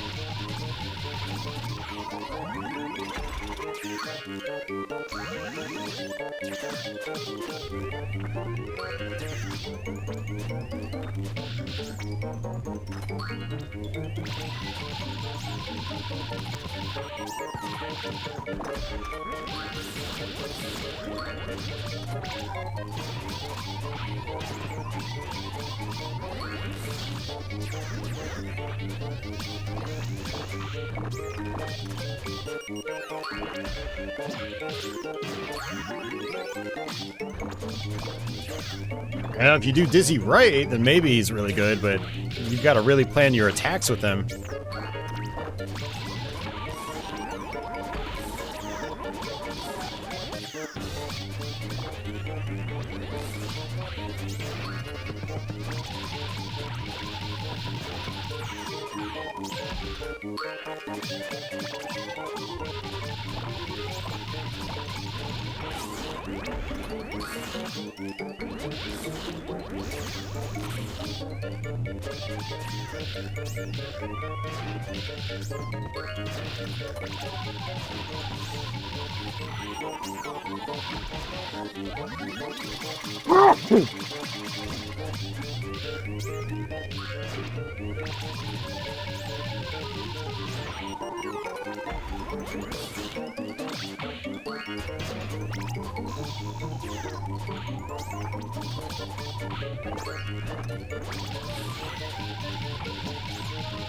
Yeah, the thing about Dizzy, it's like, as long as he's like doing his tornado, he's fine. He's basically invincible, but there's such a delay when you bring him out that it's tough to work with. But I feel like if you line it up just right, he could be insanely good. Hey, check this out, check this out!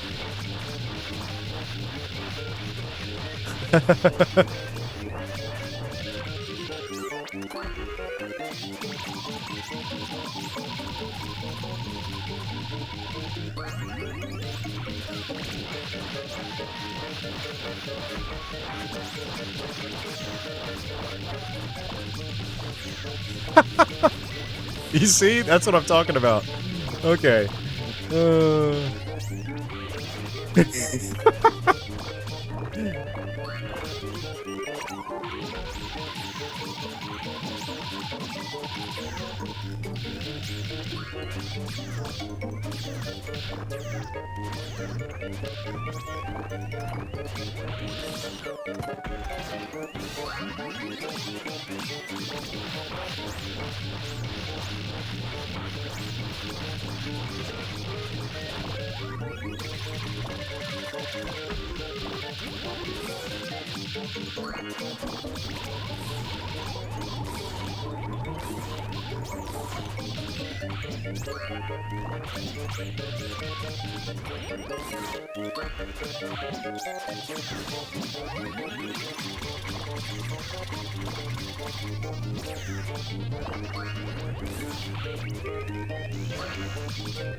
Got it.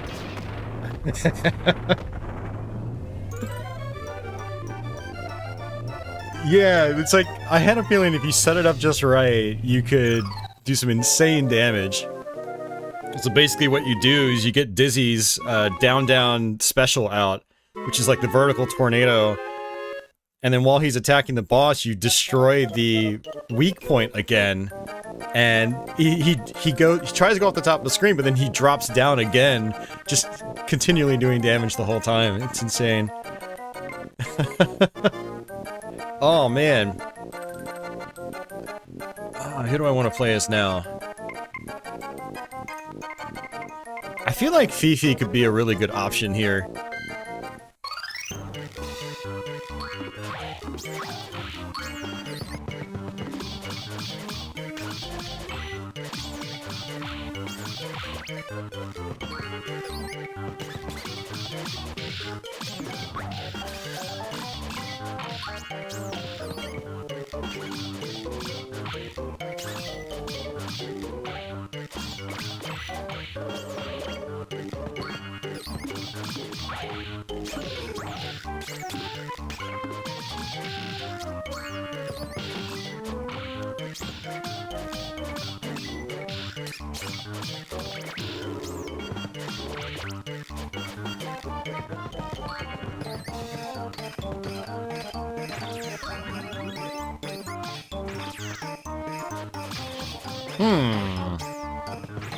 I was expecting that to go all the way to the other side of the screen.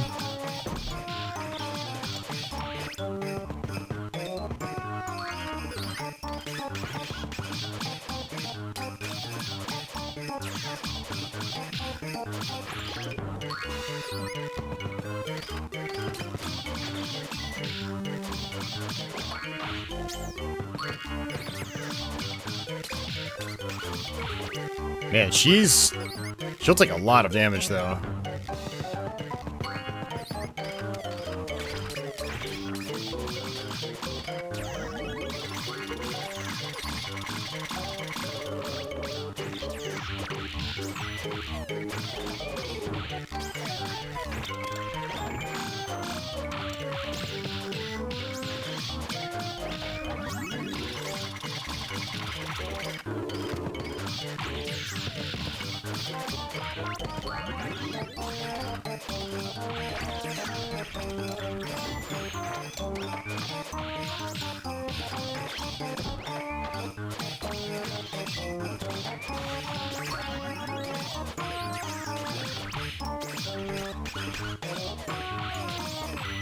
Yeah, that's more like it.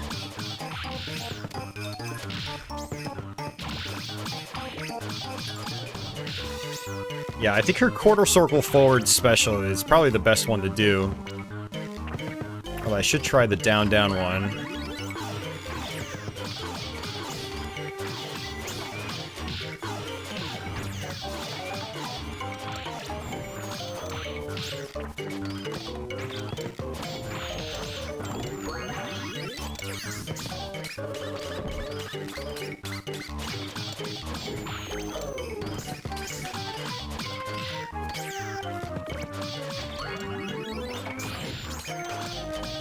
Oh, it actually just kind of like attaches to enemies if it runs into them. Okay, that's actually pretty good. Oh, she's almost gone. Alright, I need to kind of save her.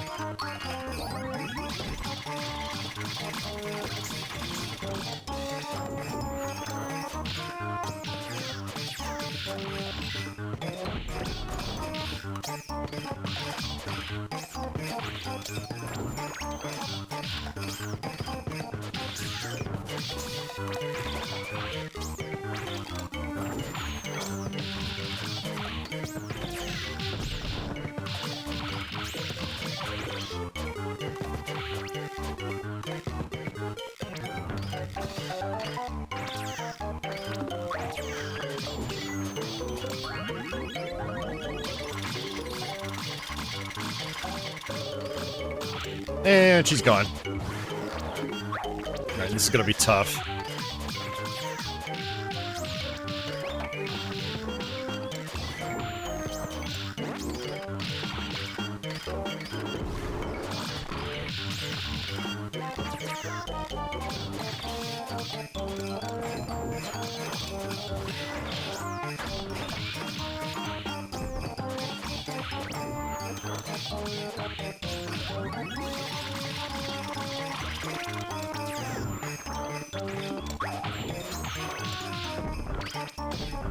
Oh, got hit by a rocket.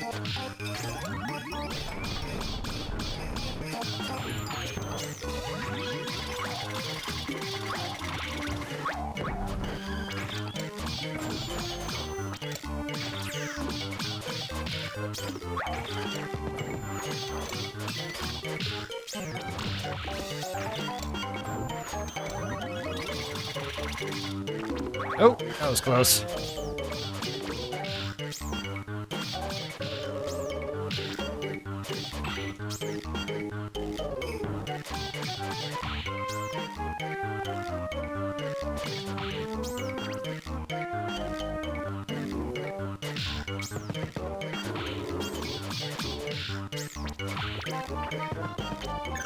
Oh, nice. That was the last one.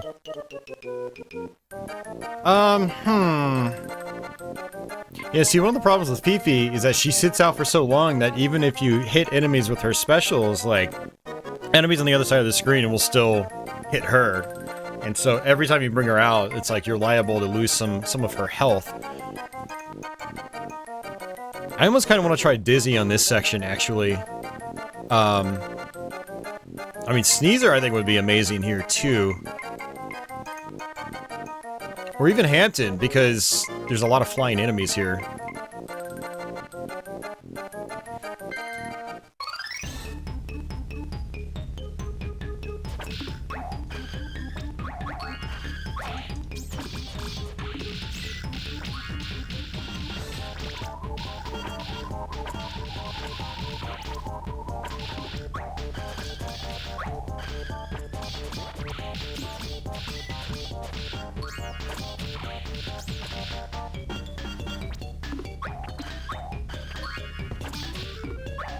Yeah, this is not working out very well.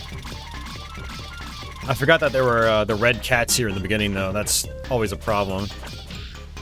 They just override your attacks.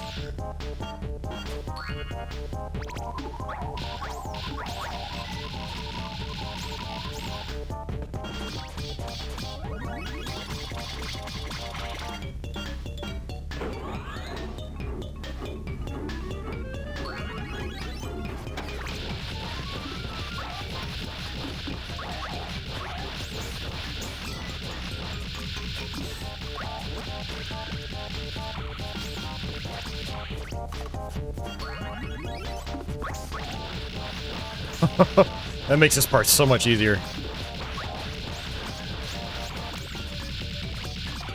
That is insane damage.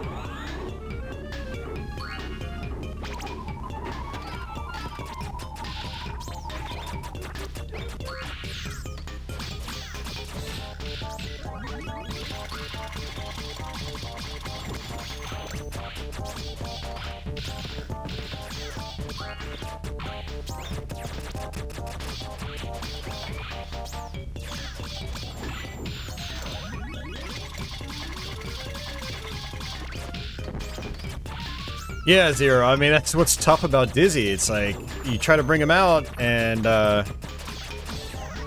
it just doesn't work. Look at... Wow! He smacked both me and Dizzy. That's crazy. Let's try Sneezer here. Oops.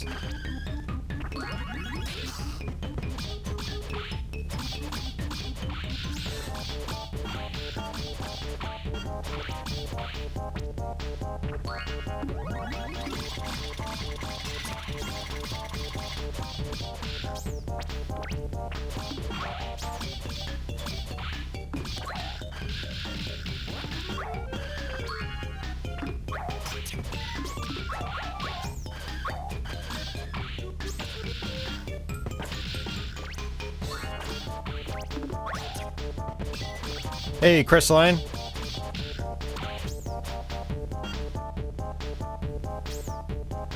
Yeah, I'd say Sneezer's pretty good.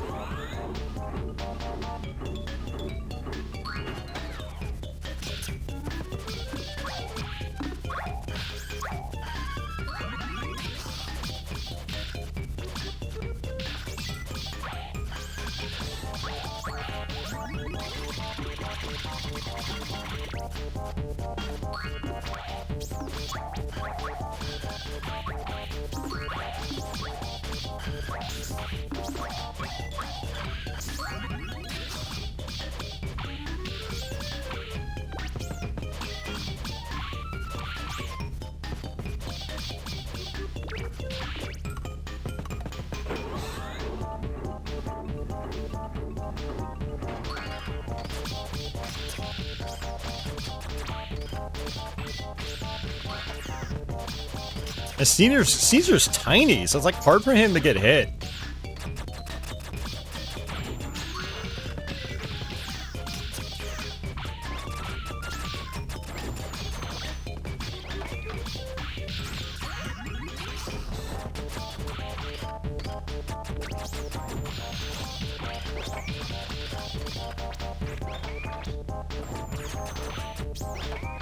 Oh, Caesar's dead? What the hell? Alright, well I'm stuck with Buster. It was like, I thought that Sneezer like would basically be invincible because he's so small. But I think the football guys were just slamming into him left and right.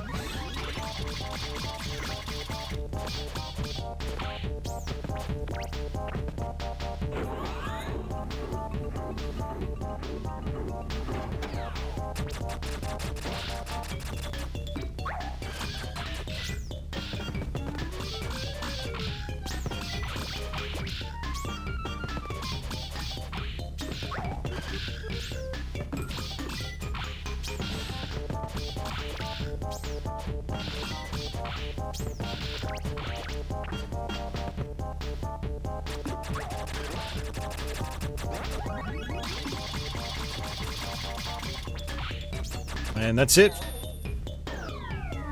I feel like Sneezer could actually be really good if I use him a little bit better. Let's try Hampton.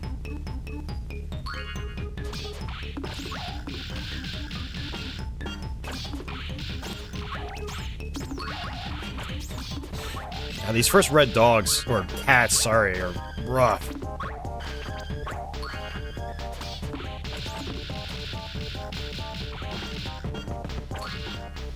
Oops.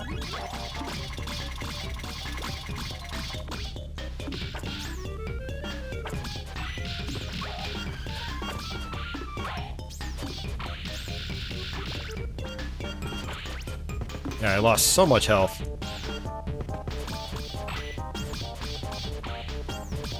I have to do better about using my specials on the red enemies.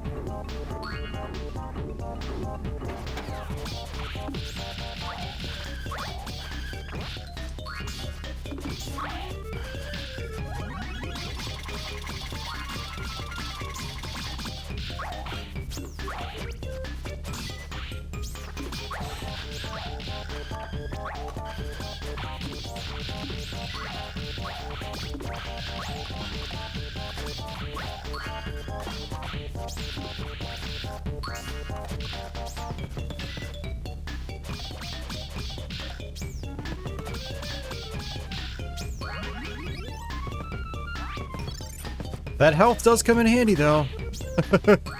Do it again. Look at that. Pretty useful.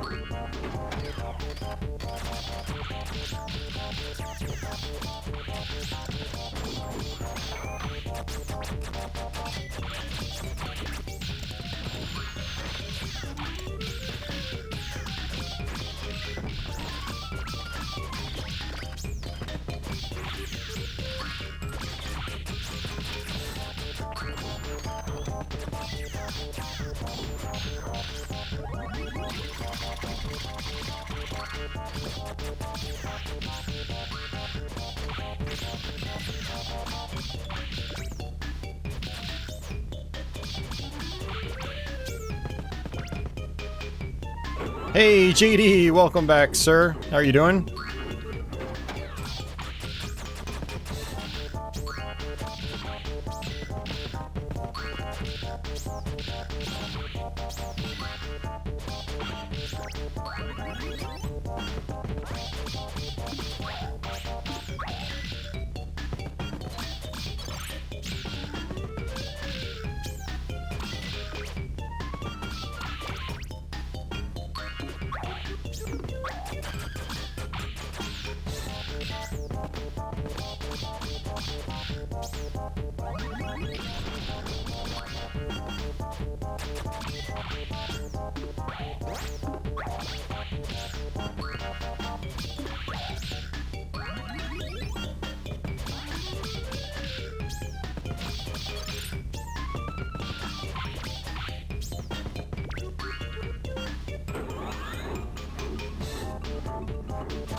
Can't jump over these blue robots.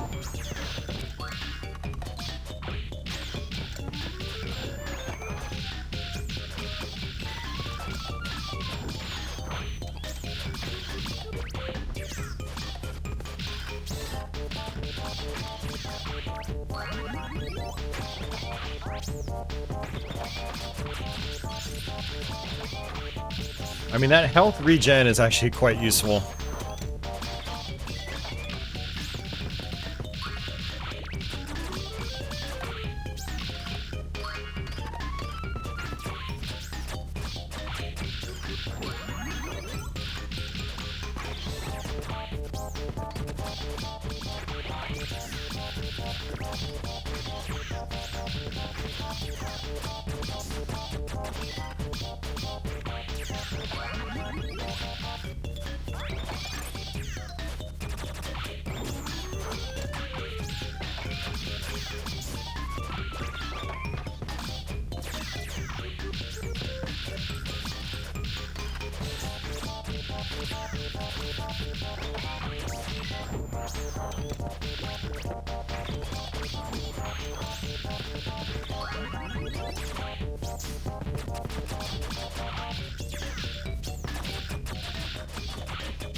Oh, that is awesome. You can actually get health back, and then still, if you time it right, you can still punch him across the screen.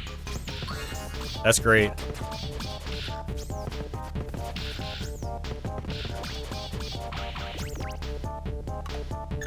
That's it. Oh, man. Not sure how I want to do this. This final boss gets, like, really crazy. Oh, Hampton it is, I guess. Thanks, Zero.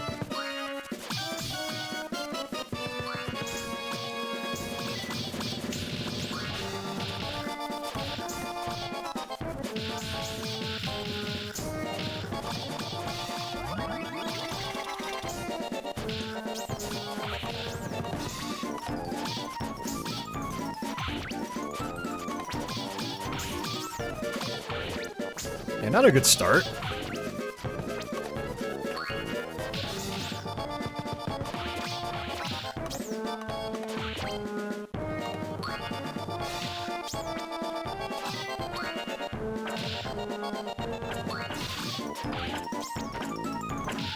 Gotta use my specials here.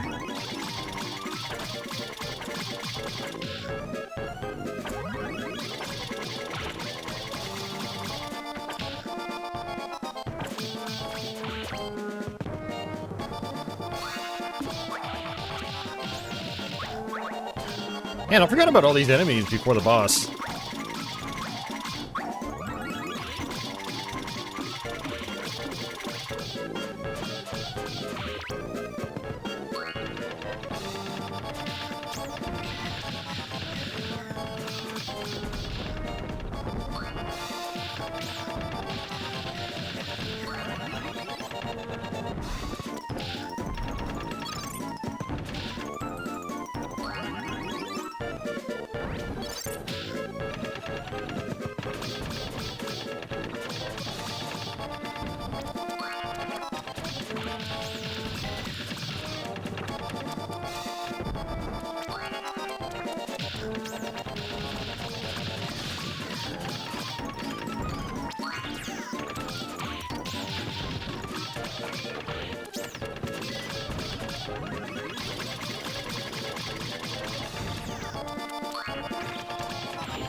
Yeah, Heaven's not going to be very good as this part gets busier and busier.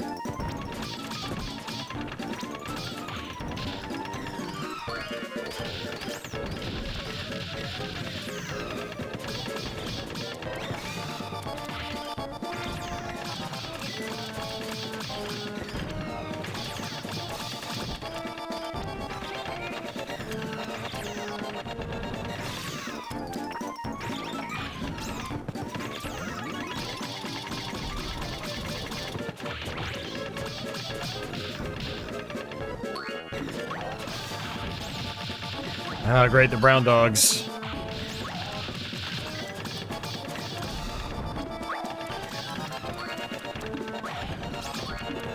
Yeah, we are done. Yep.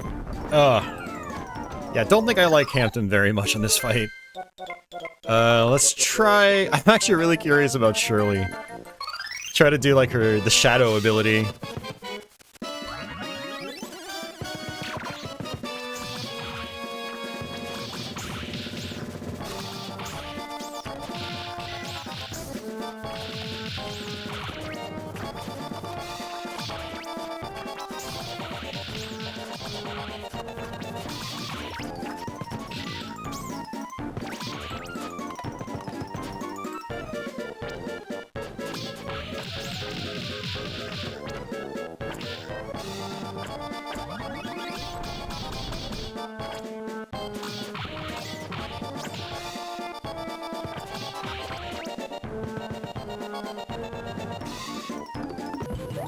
Oh, shit!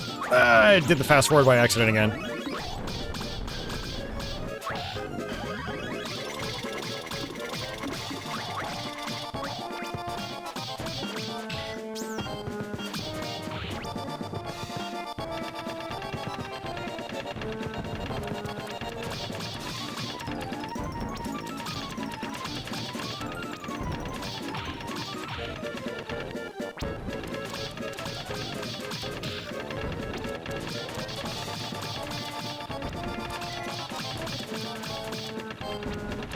I'm gonna try to build my meter up.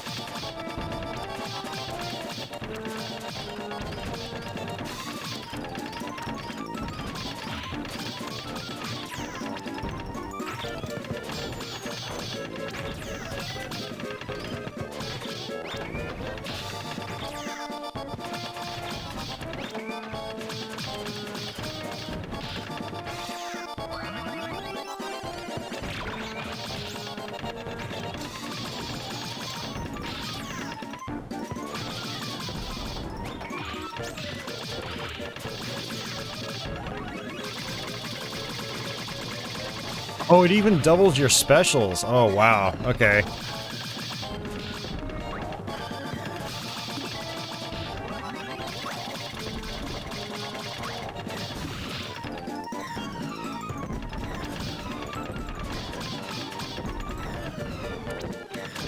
So in a fight like this, with how chaotic it gets, like, you really need someone who's more offensive. Because even though you're doing double the damage, double the hits, you're still just Buster, and you're just... Yeah, you're just kind of in a bad position, so... Let's see what Dizzy's like on this fight.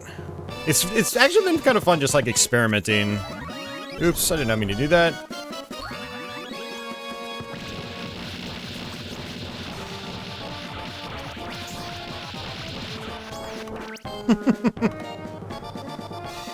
I think that worked.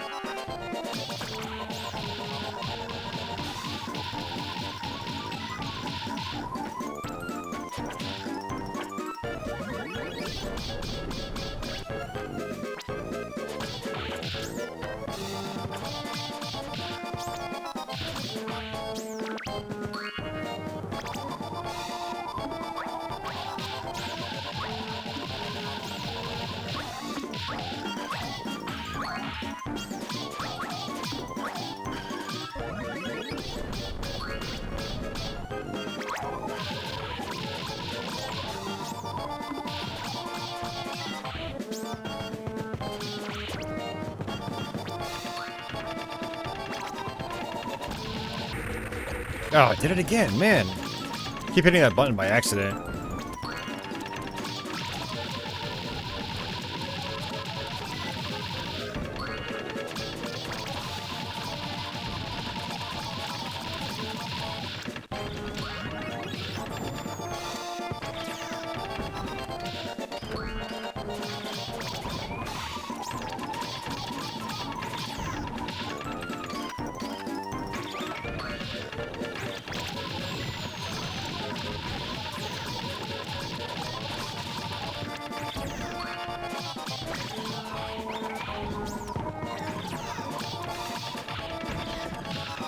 Ugh, man.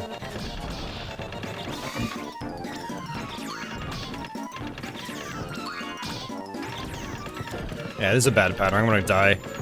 Just restart. Yeah, exactly, Zero. Like, the timing is crucial with Dizzy, but if you can't get that timing down, then you're gonna get wrecked. But if you do, you just do crazy damage.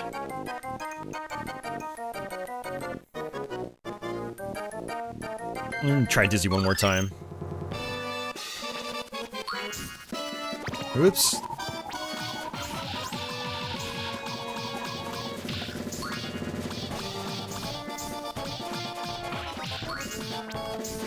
These bats are just constantly diving at me. A lot of times they just kind of sit up there.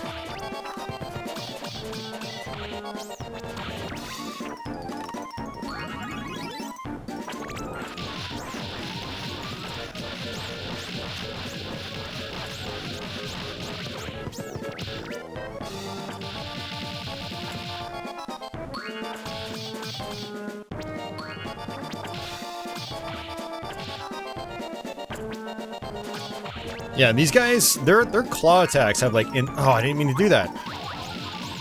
Their claw attacks have insane priority too.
It's still tough, man.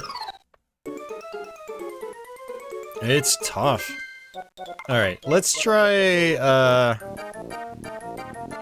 no, I feel like Sneezer would not be good for this fight, because there are so many projectiles coming at me. Let me, we didn't even beat this boss with Babs the first time, did we? I don't remember. Well, I'm kinda... See, now I'm just really experimenting. I want to see, like, how effective these characters are in these bosses.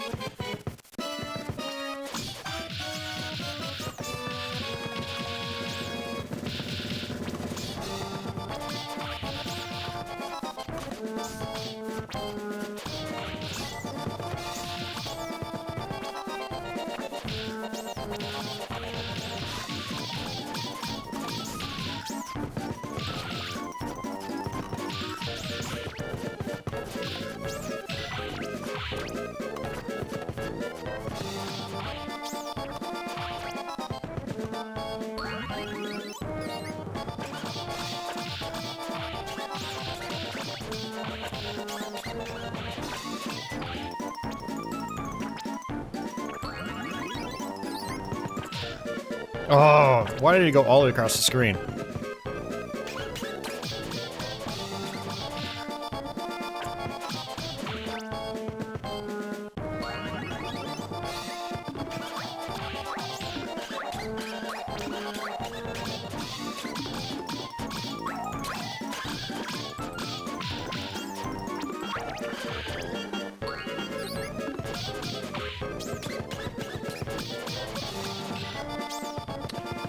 Society, no. I think it's the same difficulty.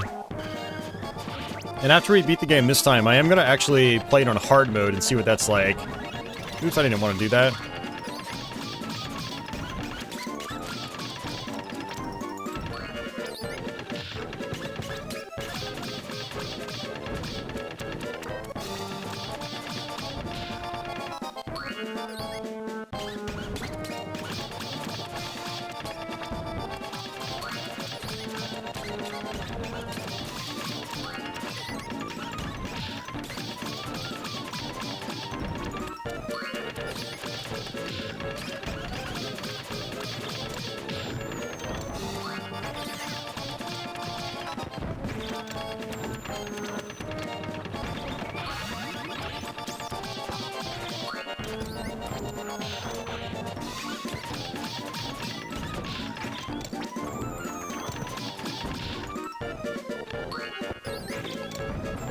Oh, check that out. I just figured something out. You can actually stop it in place. Okay, we're gonna actually retry this. Boom! I didn't know you could do that. So we're gonna try it again now that I know that. Yeah, JD, this boss does have a massive health pool, but it is the final boss, so it's appropriate.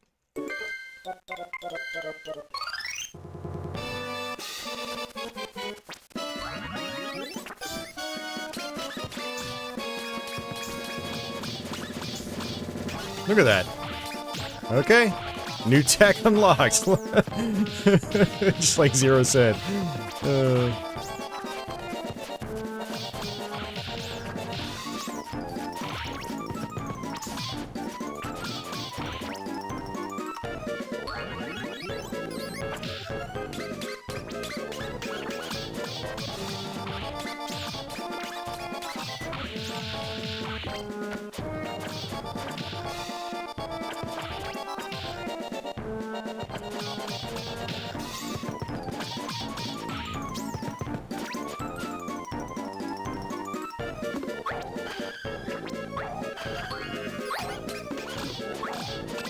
That is much more useful. Holy crap. It's got crazy stopping power.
And it looks like her fumes actually stop the missiles.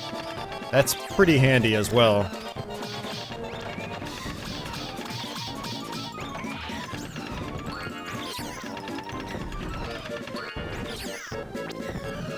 Wow, that's kind of crazy.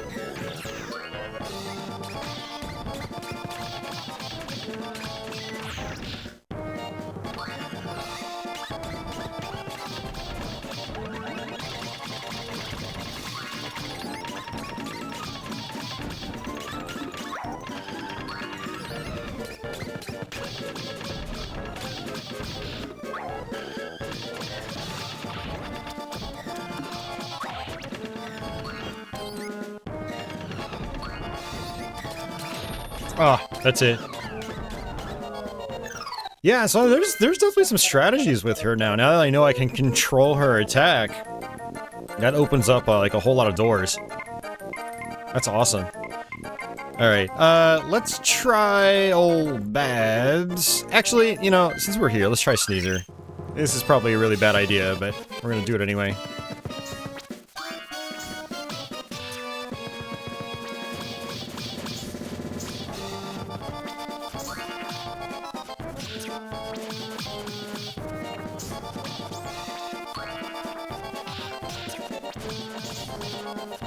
Yeah, this is a terrible start, actually.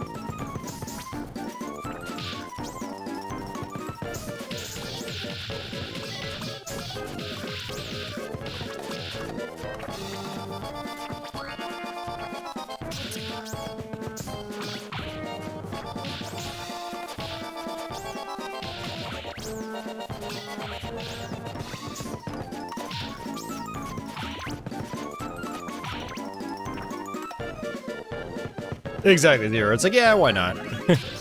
Oh, yeah.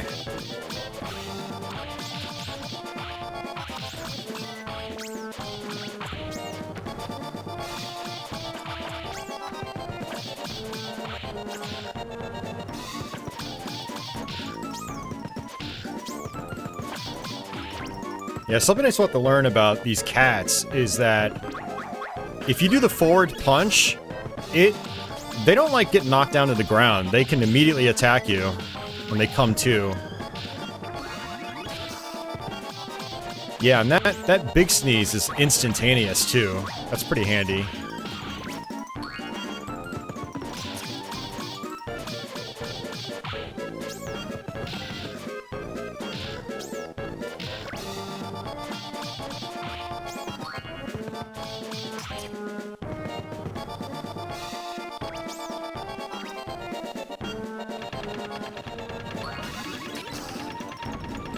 What did that do?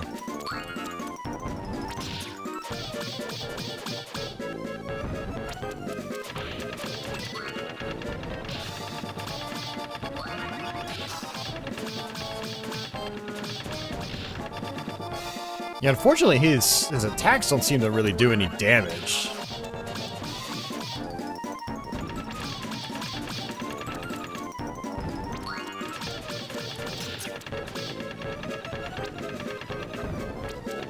Okay.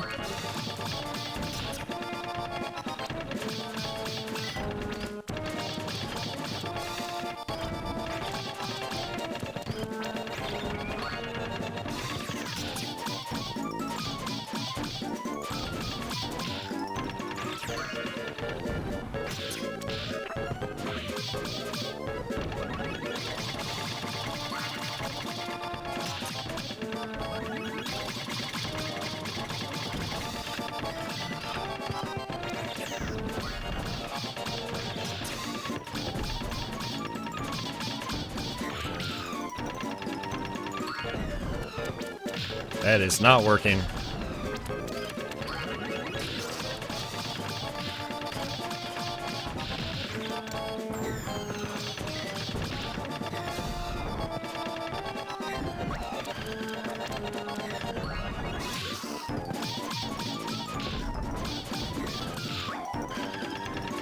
Yeah, you really have to jump over those floor missiles.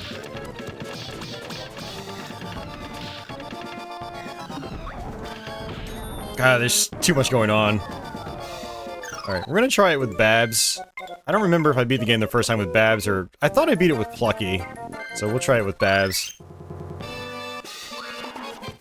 Yeah, she's a great assist because of, well, I mean, this right here.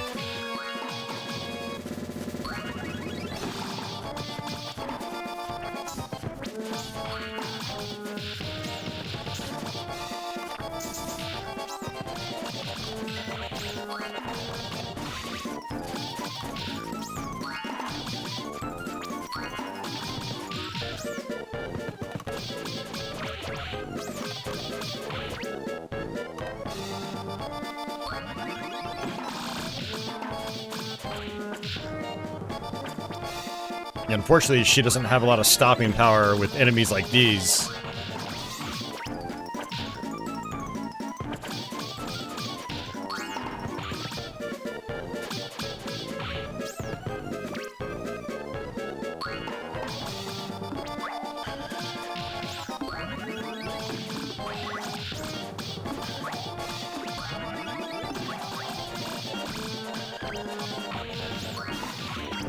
Okay, maybe I'm wrong about that.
Oh, man, come on.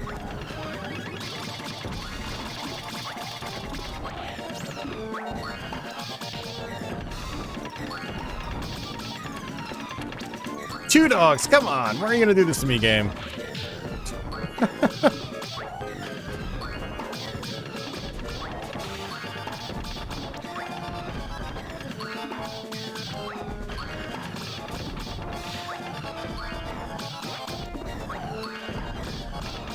And I'm dead. God, man, it just gets so intense. And the thing is, you're not really building your special meter all that much as you're attacking the boss, and so it takes forever to build specials back up.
Yeah, Zero, I did have a good rhythm on that last attempt, but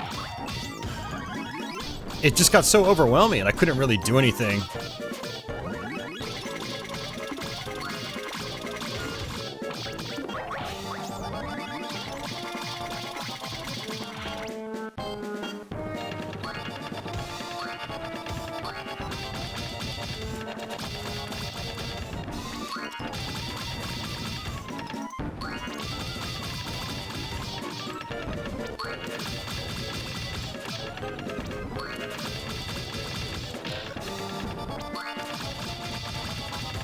Yeah, I feel like Plucky is definitely the way to go in this boss fight.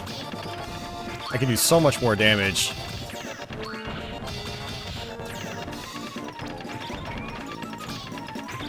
Oh, Plucky's dead! You gotta be kidding me! What did he even get hit by? He must have been getting hit by the missiles or something.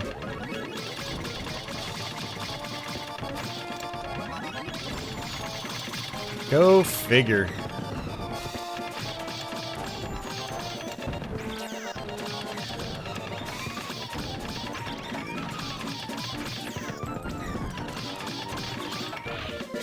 Alright, I'm gonna restart this. When you're down to just Buster, it's like, why even bother? Because you know how intense it's gonna get. And you only do 10 hit points for every hit. And when it's over 1,000 HP, that is not a lot.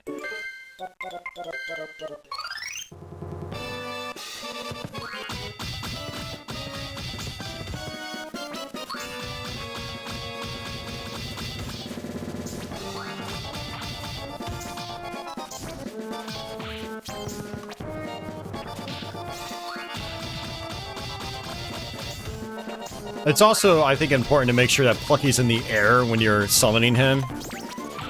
He's more likely to get hit when he's on the ground. See, like that.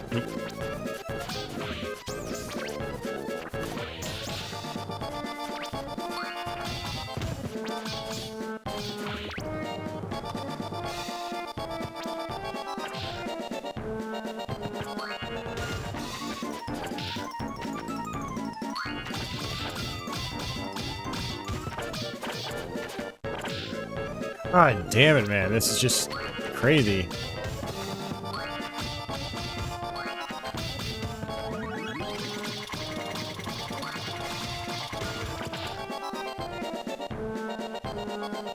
Just gonna restart again. I wish there was a quick restart.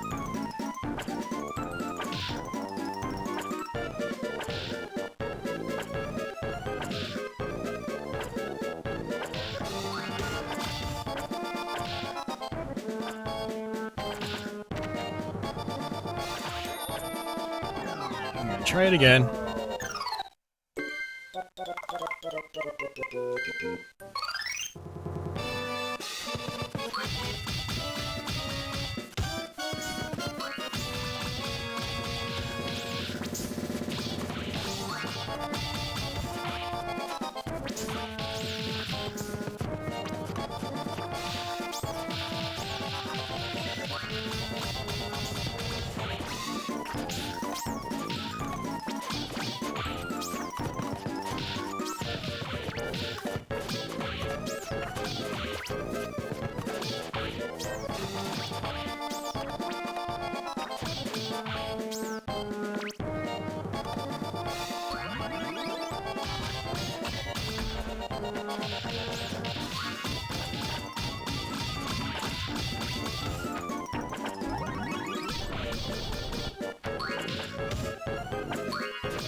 Oh, good lord, man.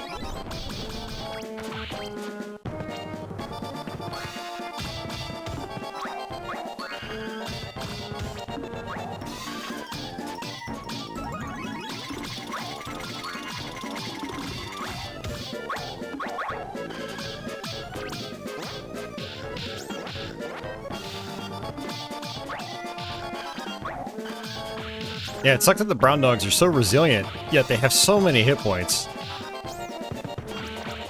Alright, there we go.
Ugh. We were so close that time. I almost wonder if Loop 2 is actually hard mode, but the thing is, it's like, I never noticed a difference in enemy count, so... But I definitely did not struggle with this fight as much. The first go-around. Yeah, and exactly, Zero, like, building up your specials, just, it's a lot of work on this fight. It's crazy.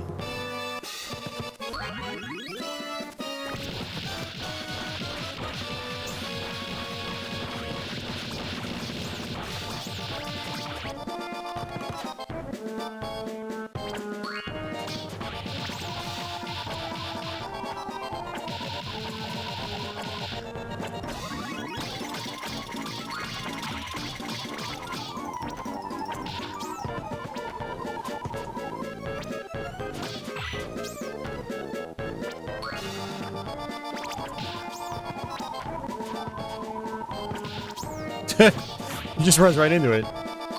I'm not complaining.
What? Stupid robot? That pisses me off. Yeah, if Dizzy gets smacked out before he uses his special, like, it still uses your bar, so... You kind of really get screwed.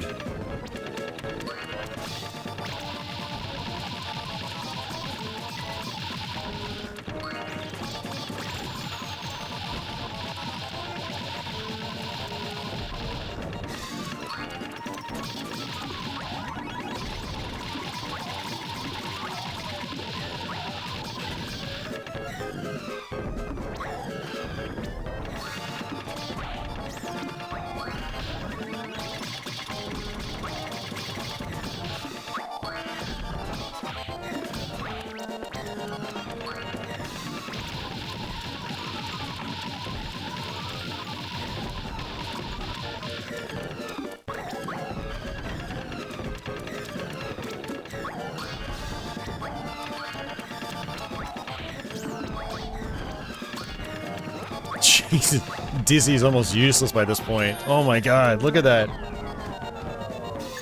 It's crazy. Yeah, I mean, I think I'm out of ideas.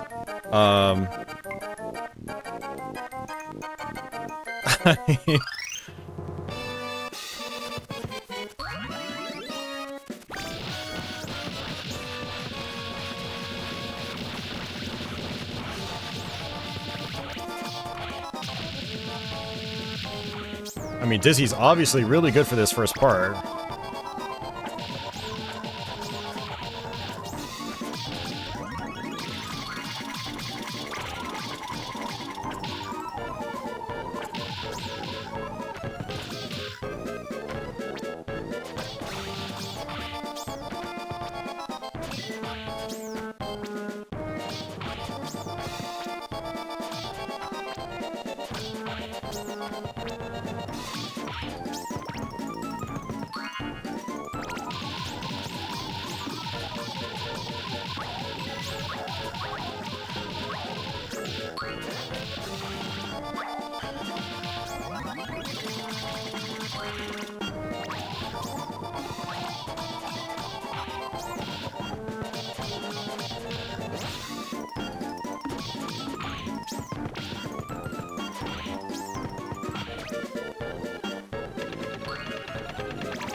I keep thinking, like, that's gonna absorb the missiles, but I don't think it is.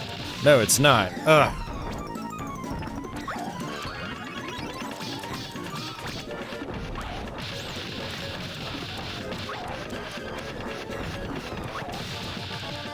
Come on, boss, what are you doing?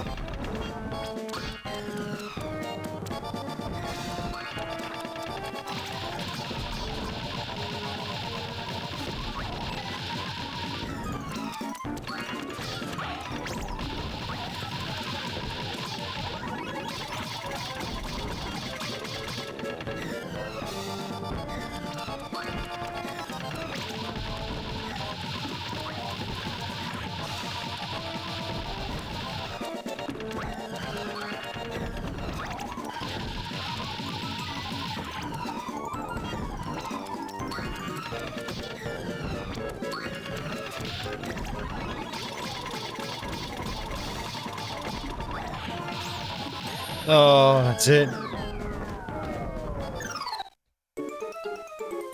Society, I thought I beat it with Plucky the first time.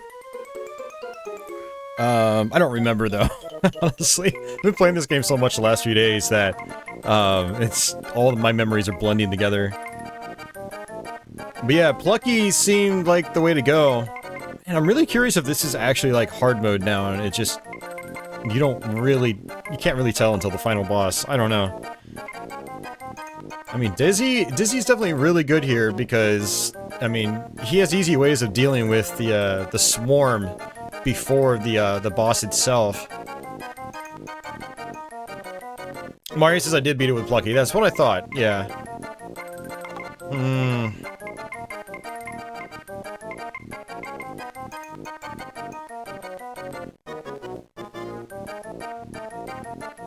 This is probably a really bad idea.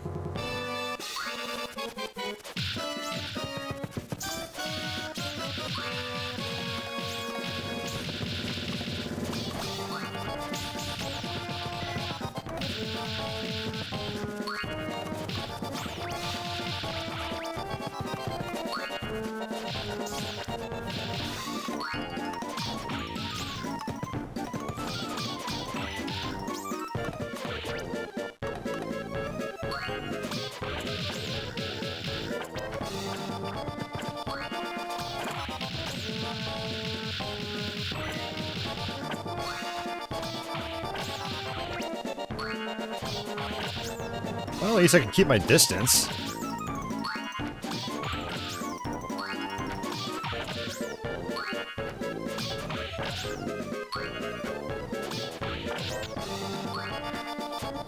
Oh no.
Oops.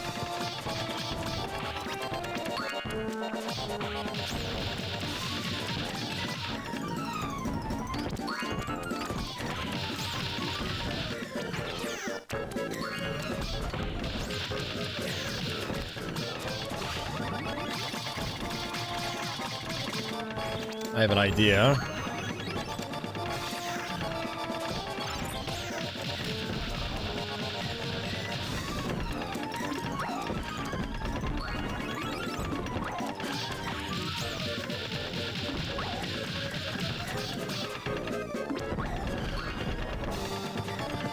Ah, what am I doing?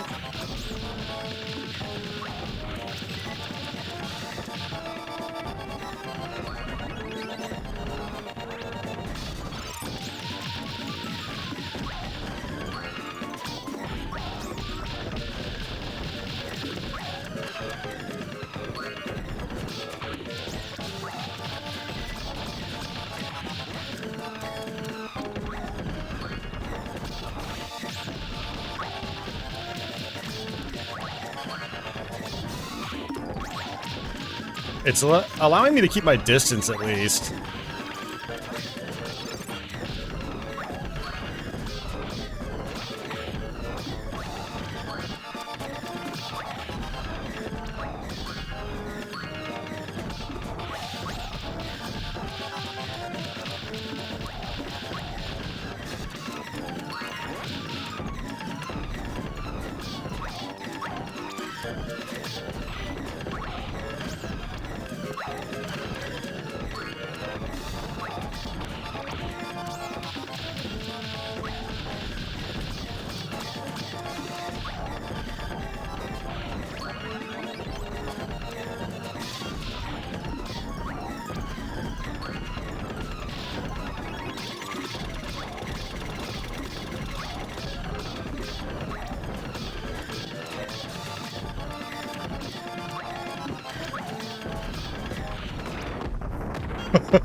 Oh, man. I can't believe we did it with Hampton. Oh, man. Oh, man.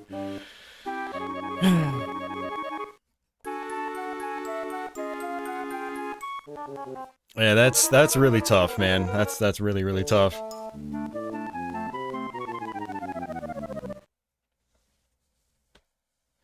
Yeah, it does make me wonder if, like, that is actually hard mode, but the rest of the game felt exactly the same.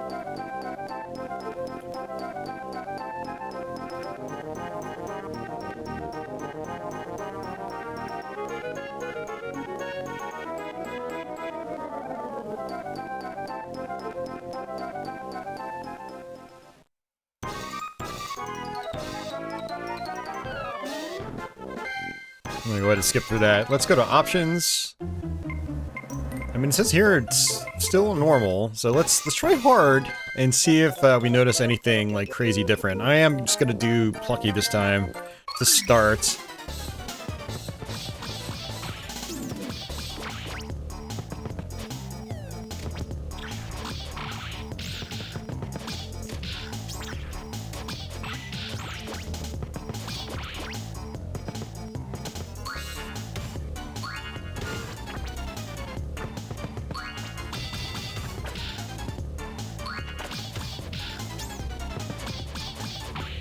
And I feel like enemies might be doing more damage now.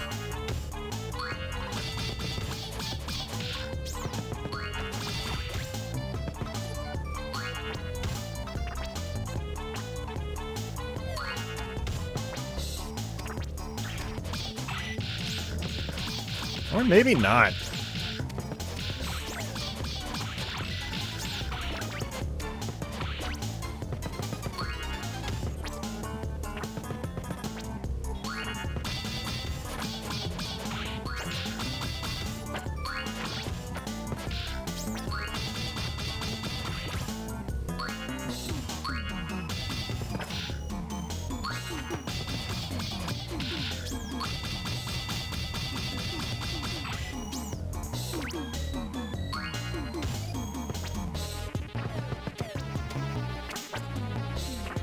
Oh, not what I want to do. Wow, actually, I think enemies are doing more damage.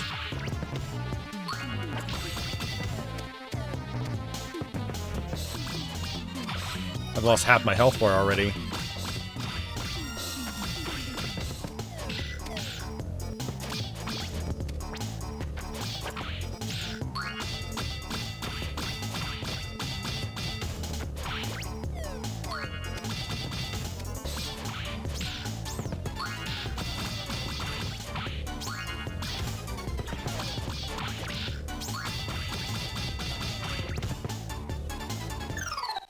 Okay.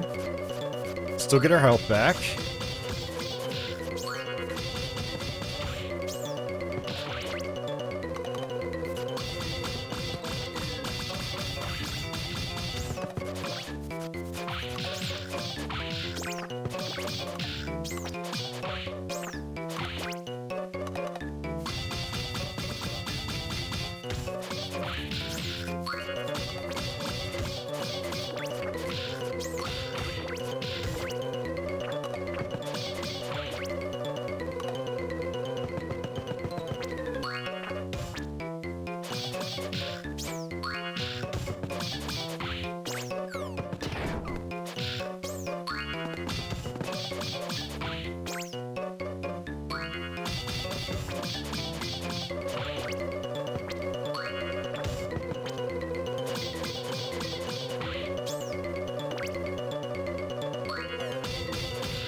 Probably should be using my anvils more, instead of just admiring that hugely scaled big anvil.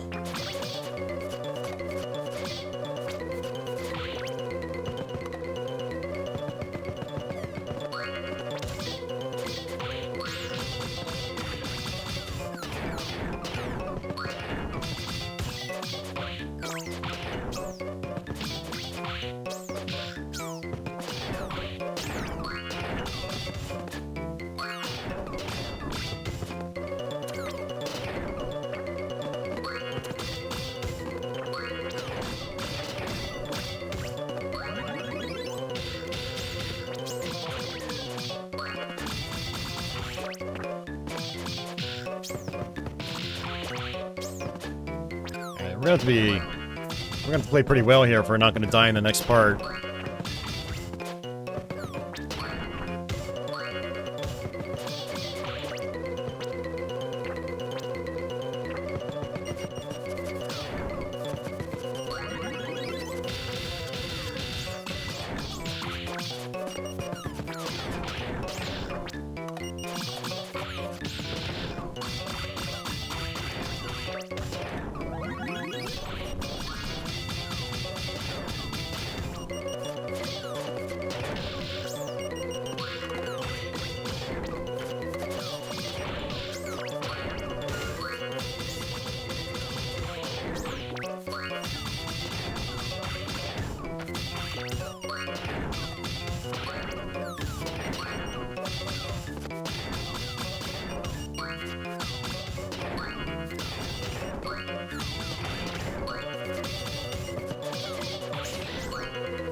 I think that's it. Nice, we got it.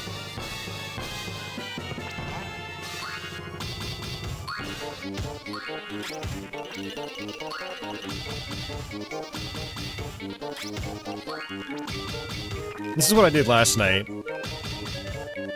I wasn't able to get it when we first got here earlier.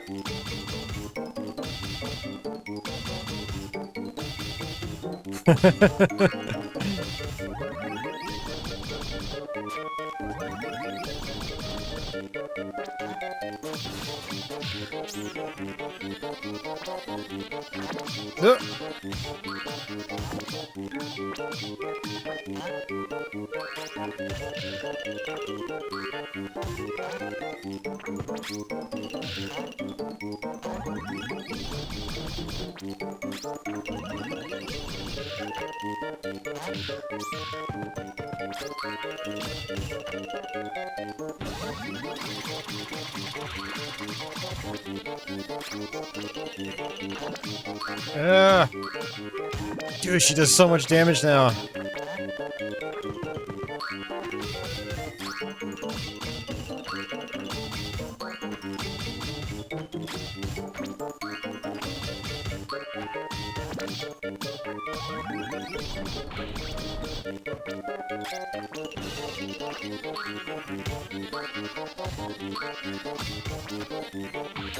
And I'm dead. Wow. Got killed by little kitty cats. Okay, you know what? I have a feeling that what we were on was the second loop, or the higher difficulty, and I just didn't even realize it. Because we did switch over to Babs on this fight, which is a lot easier.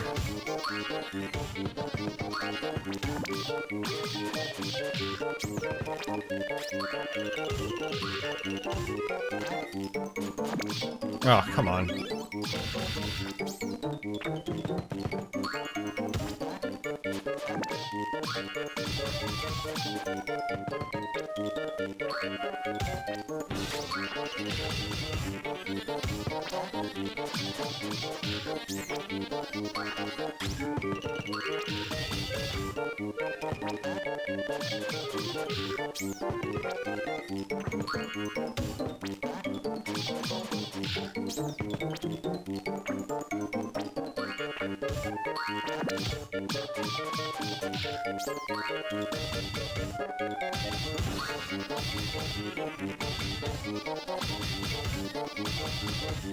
That's what I'm thinking, Society. I'm thinking the second loop is just hard mode. But it's basically like the same enemy count, from what I can tell.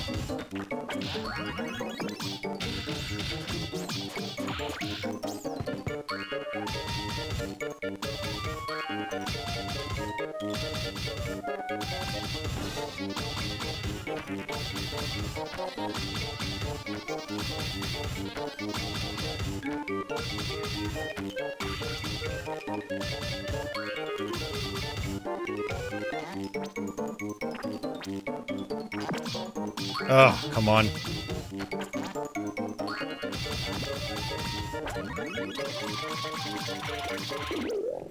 Thank you. Wow. JD says the kid has a steel skull, right? Hey, Cafe Man, yes. Yeah, we're doing more of it. We're gonna go ahead and skip through these this time. I'm gonna go ahead and just try to finish out this playthrough anyway.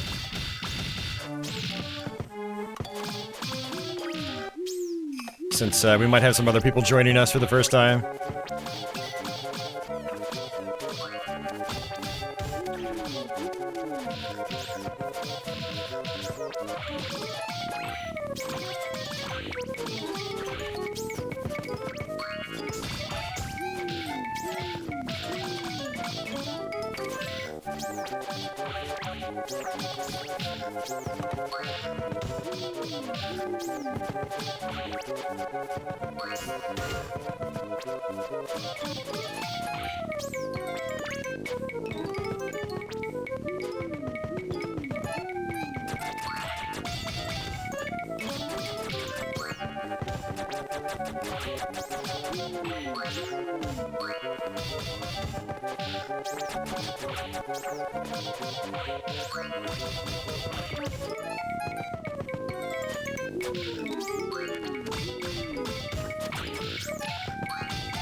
Never gets old.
Yeah, I'm getting really sloppy here.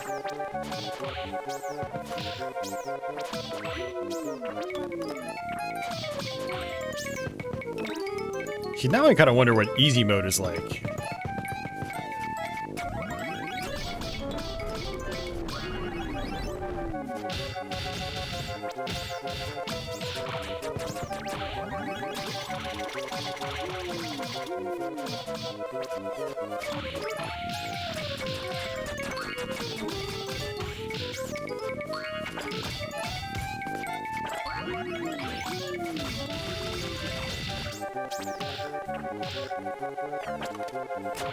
Oh, you gotta be kidding me, man. Ugh. I got so sloppy, man.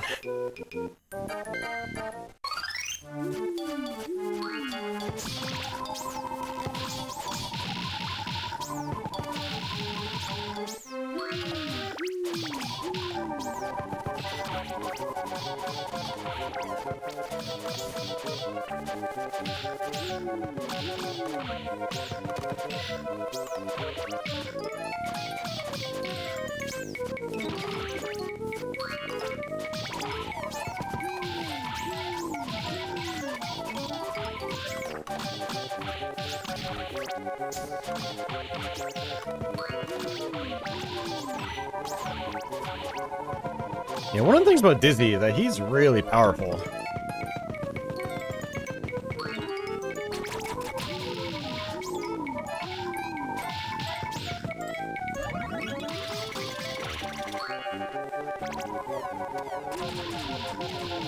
Look at that.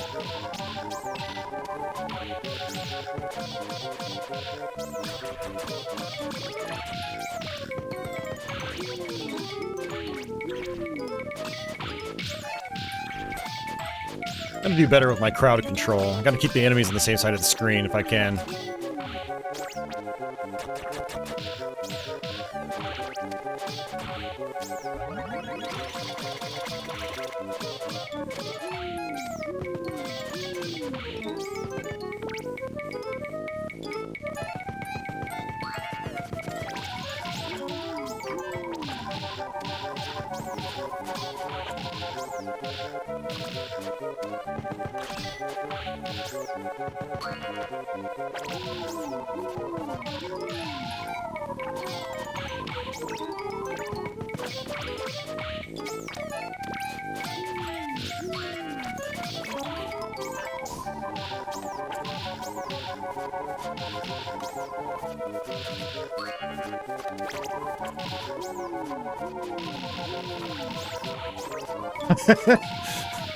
Wow.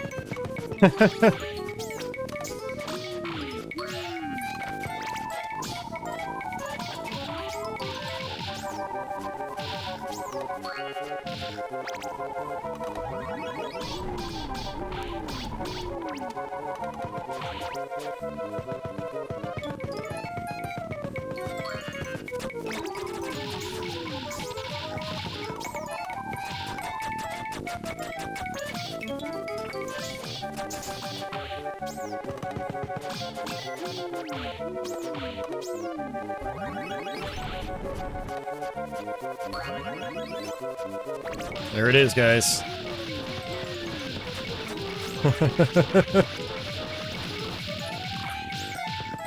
Oh, man.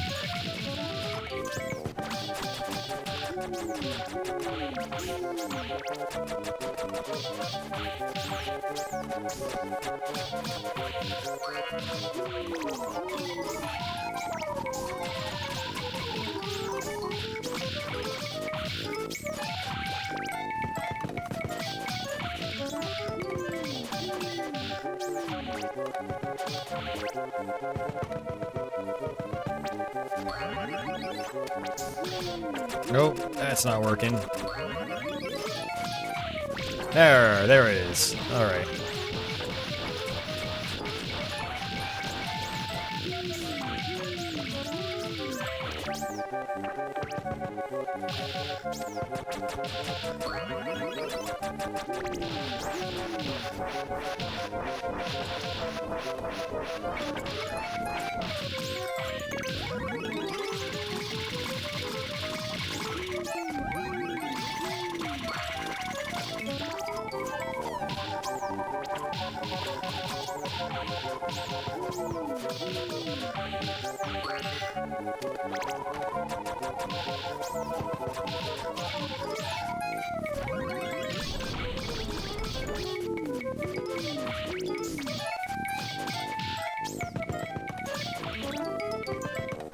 I want to have to actually watch the archive again and check out my initial like Loop 2 gameplay and see if the damage output is the same. Because I don't remember taking so much damage, but I could be wrong.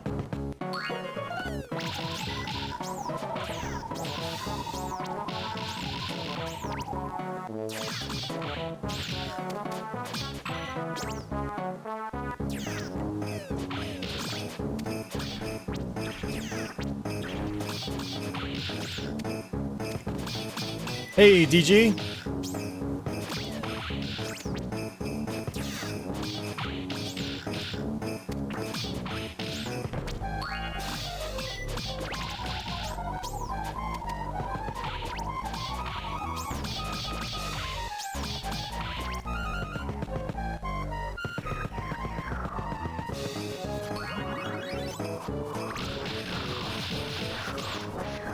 Yeah, society. Like, I looked up stuff the other night. I couldn't find anything. I mean, there was like a moves guide, and that was about it.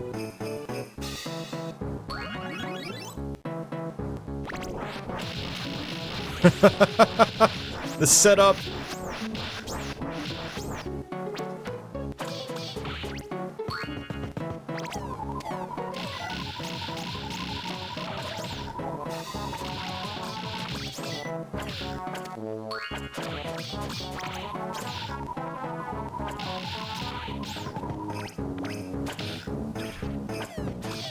Yeah, these guys are wrecking me now.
Nice. Alright, first try, guys. That's awesome.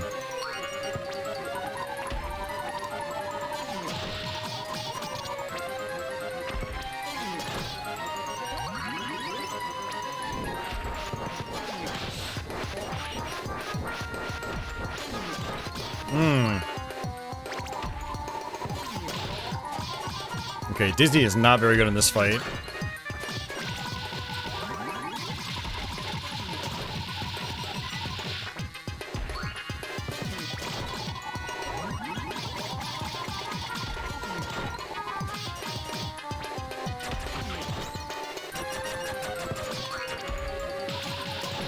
Or I stand corrected. Okay.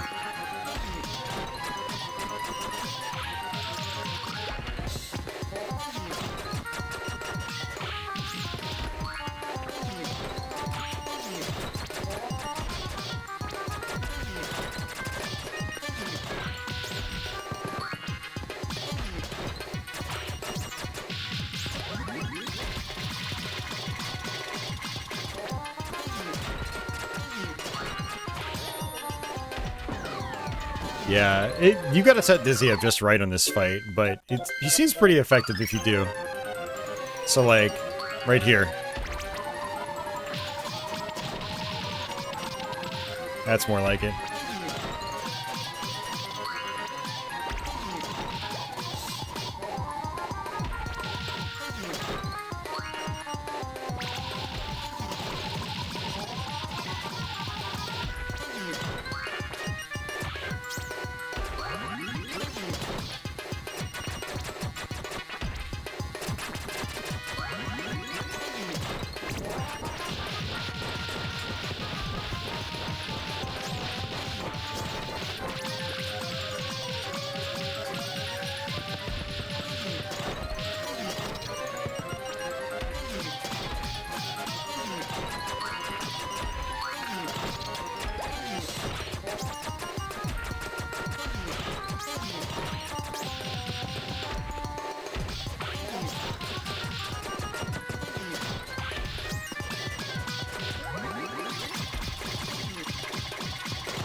There we go.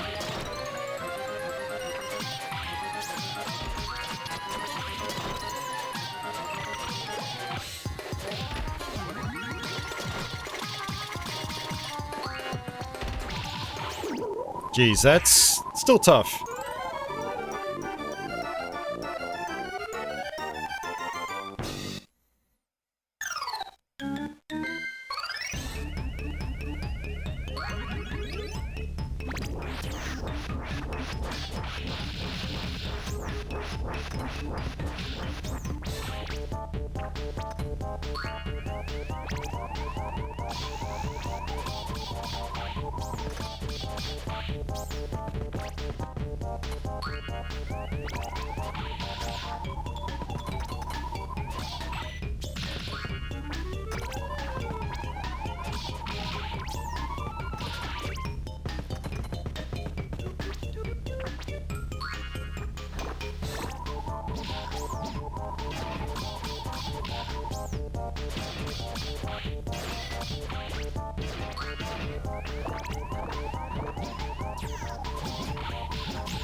There we go.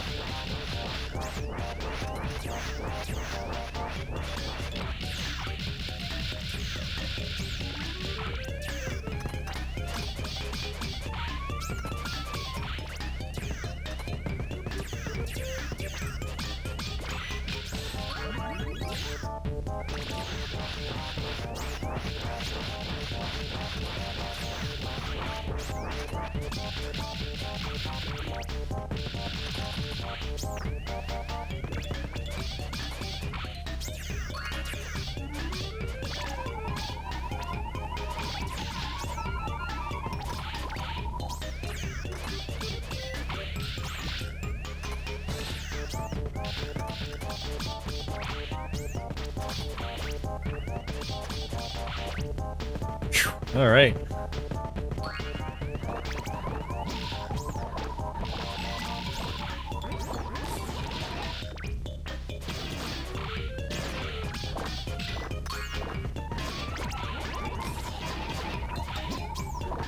Wow, they do a ton of damage now.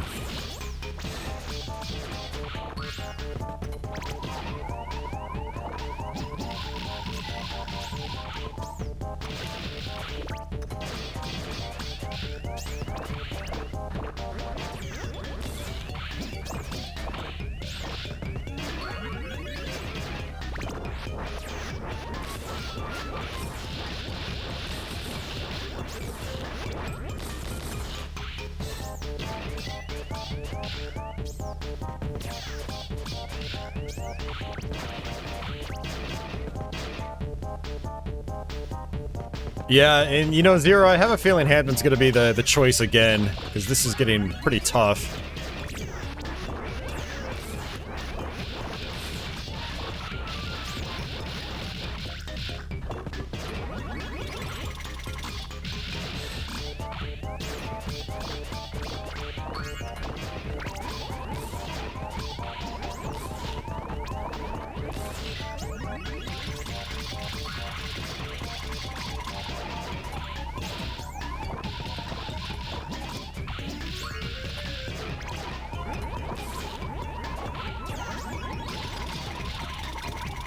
Alright, see you, Society. Thanks for hanging out. Hope you enjoyed seeing a new game. Well, new to most of us, I should say. The game is most certainly old.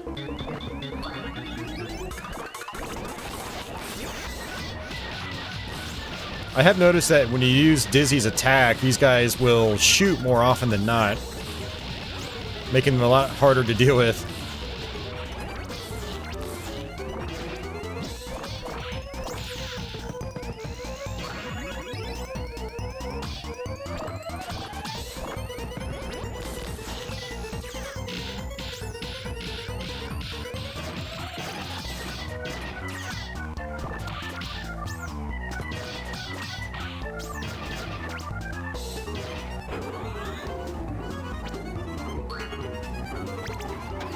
Oh, wrong one.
Oh, that was way too early.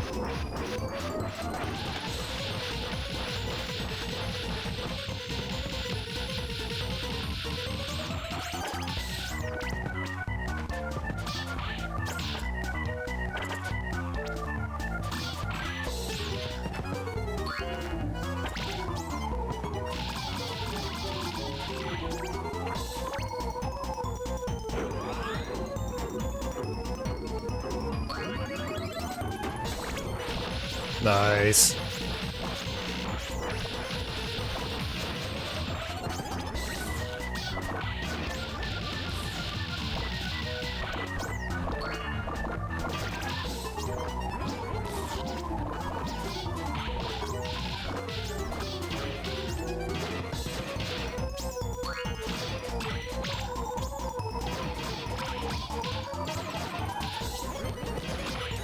Oh no. I got sniped. I'm gonna try Dizzy again, because that actually seemed to be working out fairly well.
Yeah, I feel like I need to conserve my special meter for the harder sections.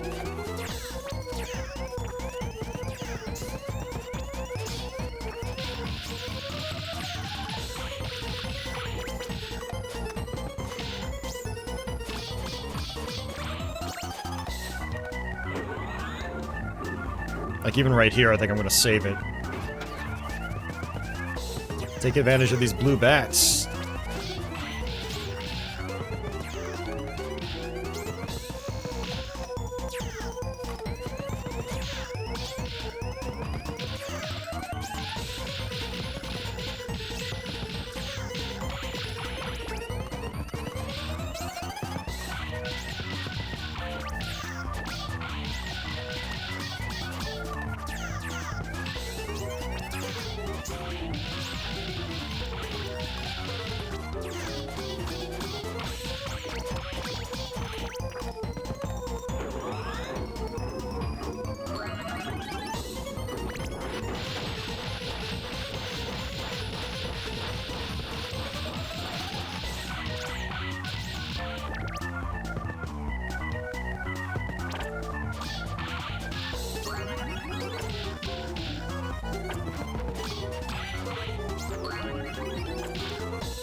Jeez, man. Yeah, this part, when I was first learning this game the other day, like, this part was wrecking me over and over and over again.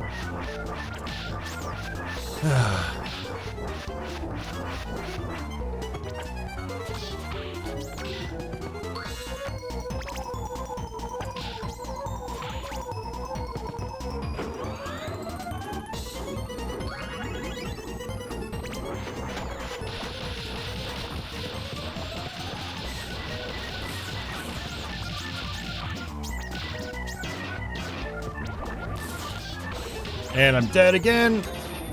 Holy crap, man. This is just insane.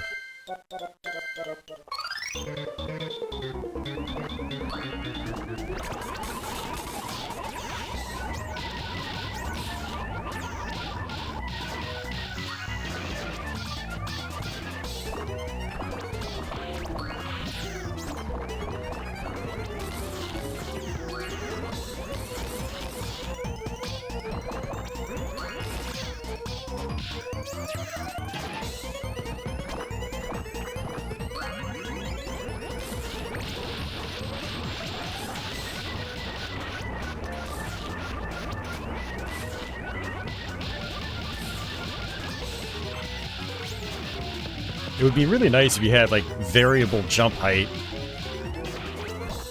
But every time you press the jump button, it's just you go full jump. There's no in-between. So that makes jumping over their projectiles difficult.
Oh, I didn't even see them do that projectile.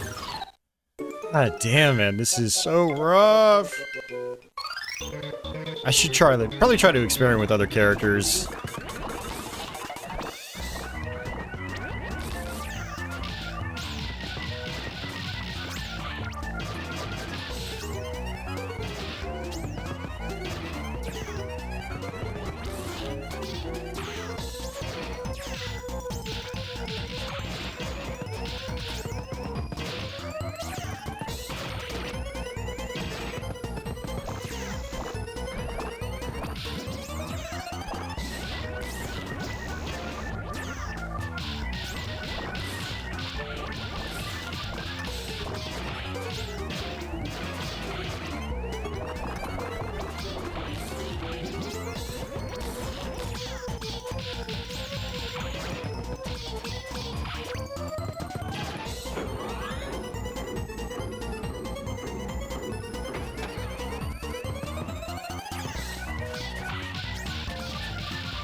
Hey, SNES, welcome back.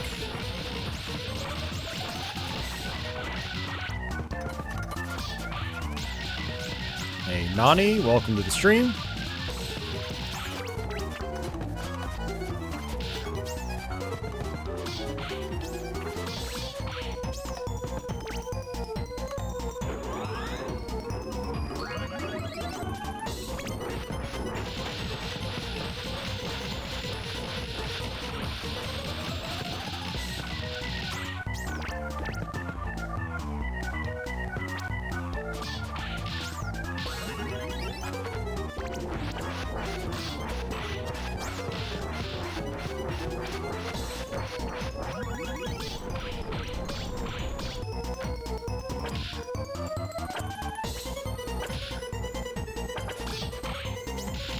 God, his reach is just insane.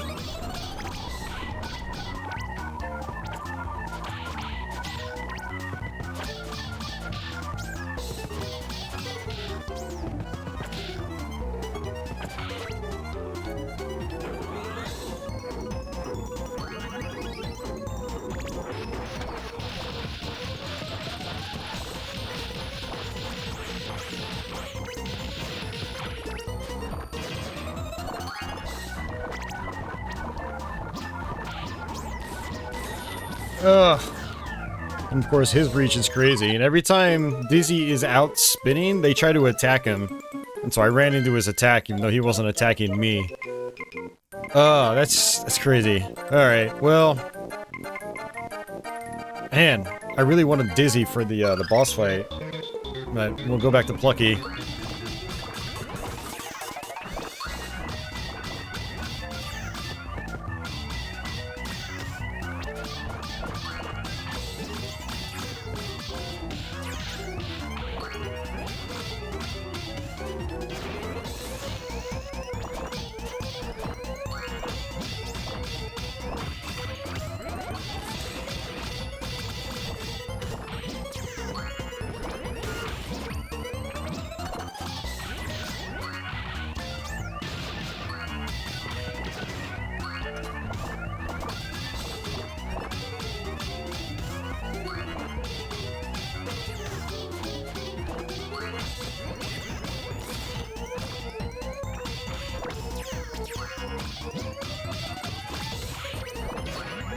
Oops, not what I was trying to do.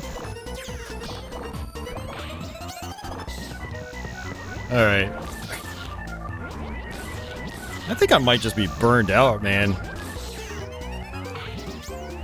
Been playing this game for over 3 hours. I'm at that point where I'm just kind of worn out. Because it is a lot of action. It's a lot to take in.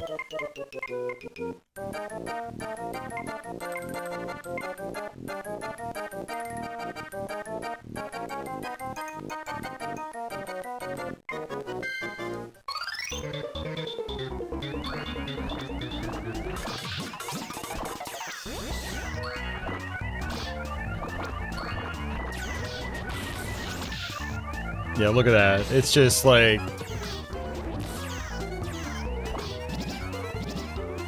Part of the problem is these guys, like, they've got projectiles. And whether they use their projectiles or not, it's kind of unpredictable.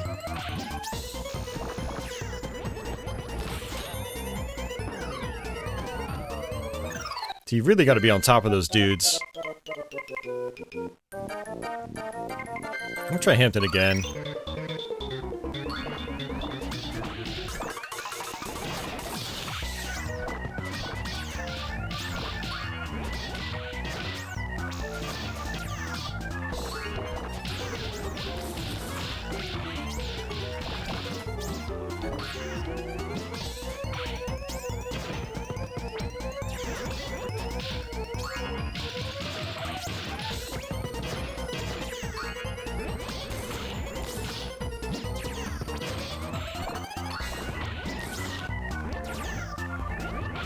Ugh.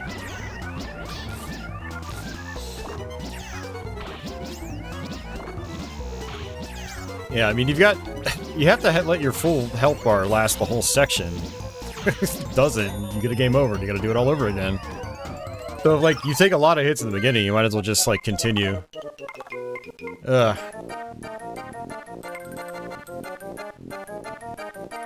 Yeah, Zero, the first night I was playing this the other night, it was... This is kind of where I got stuck. Like, I got to the final level, but I decided to restart since I had a better idea of game feel, and, ended up getting stuck on this part right here, and I just gave up. I was like, I'm done. Yeah, it's just brutal. You've got to play really smart, though. I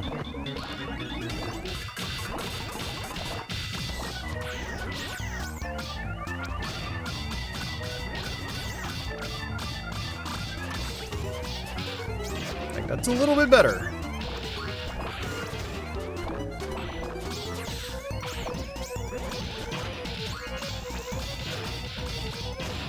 This is not better.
Oh, man.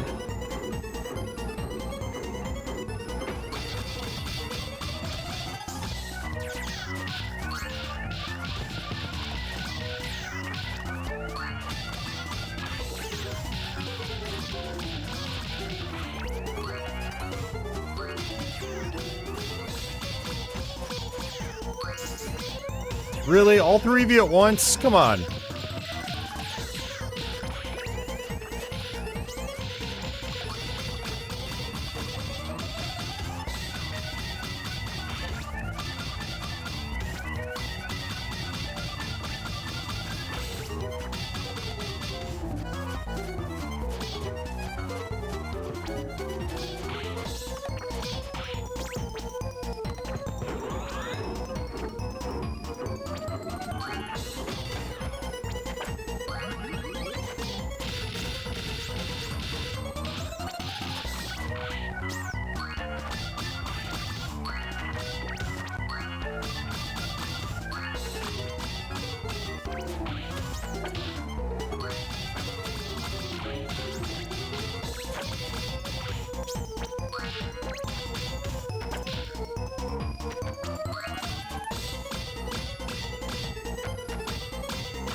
Nope, that's not working.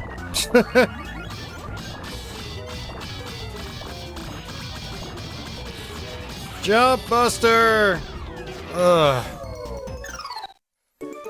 Alright guys, I think I'm done. I think almost 4 hours of this game is enough. I've probably put about, probably about 8 or 9 hours into it over the last 3 days alone, so... But, I'm gonna go ahead and get out of here. And, yeah, hopefully you guys enjoyed watching this game. It is indeed brutal, DG. I mean, especially like after like you've been playing for a long time, you just start to get like worn out and just whittled down, and that's exactly what's happening right now. So, but I'm gonna get out of here. I'm gonna go get some food. Hey, Zero, thank you very much for that, good sir.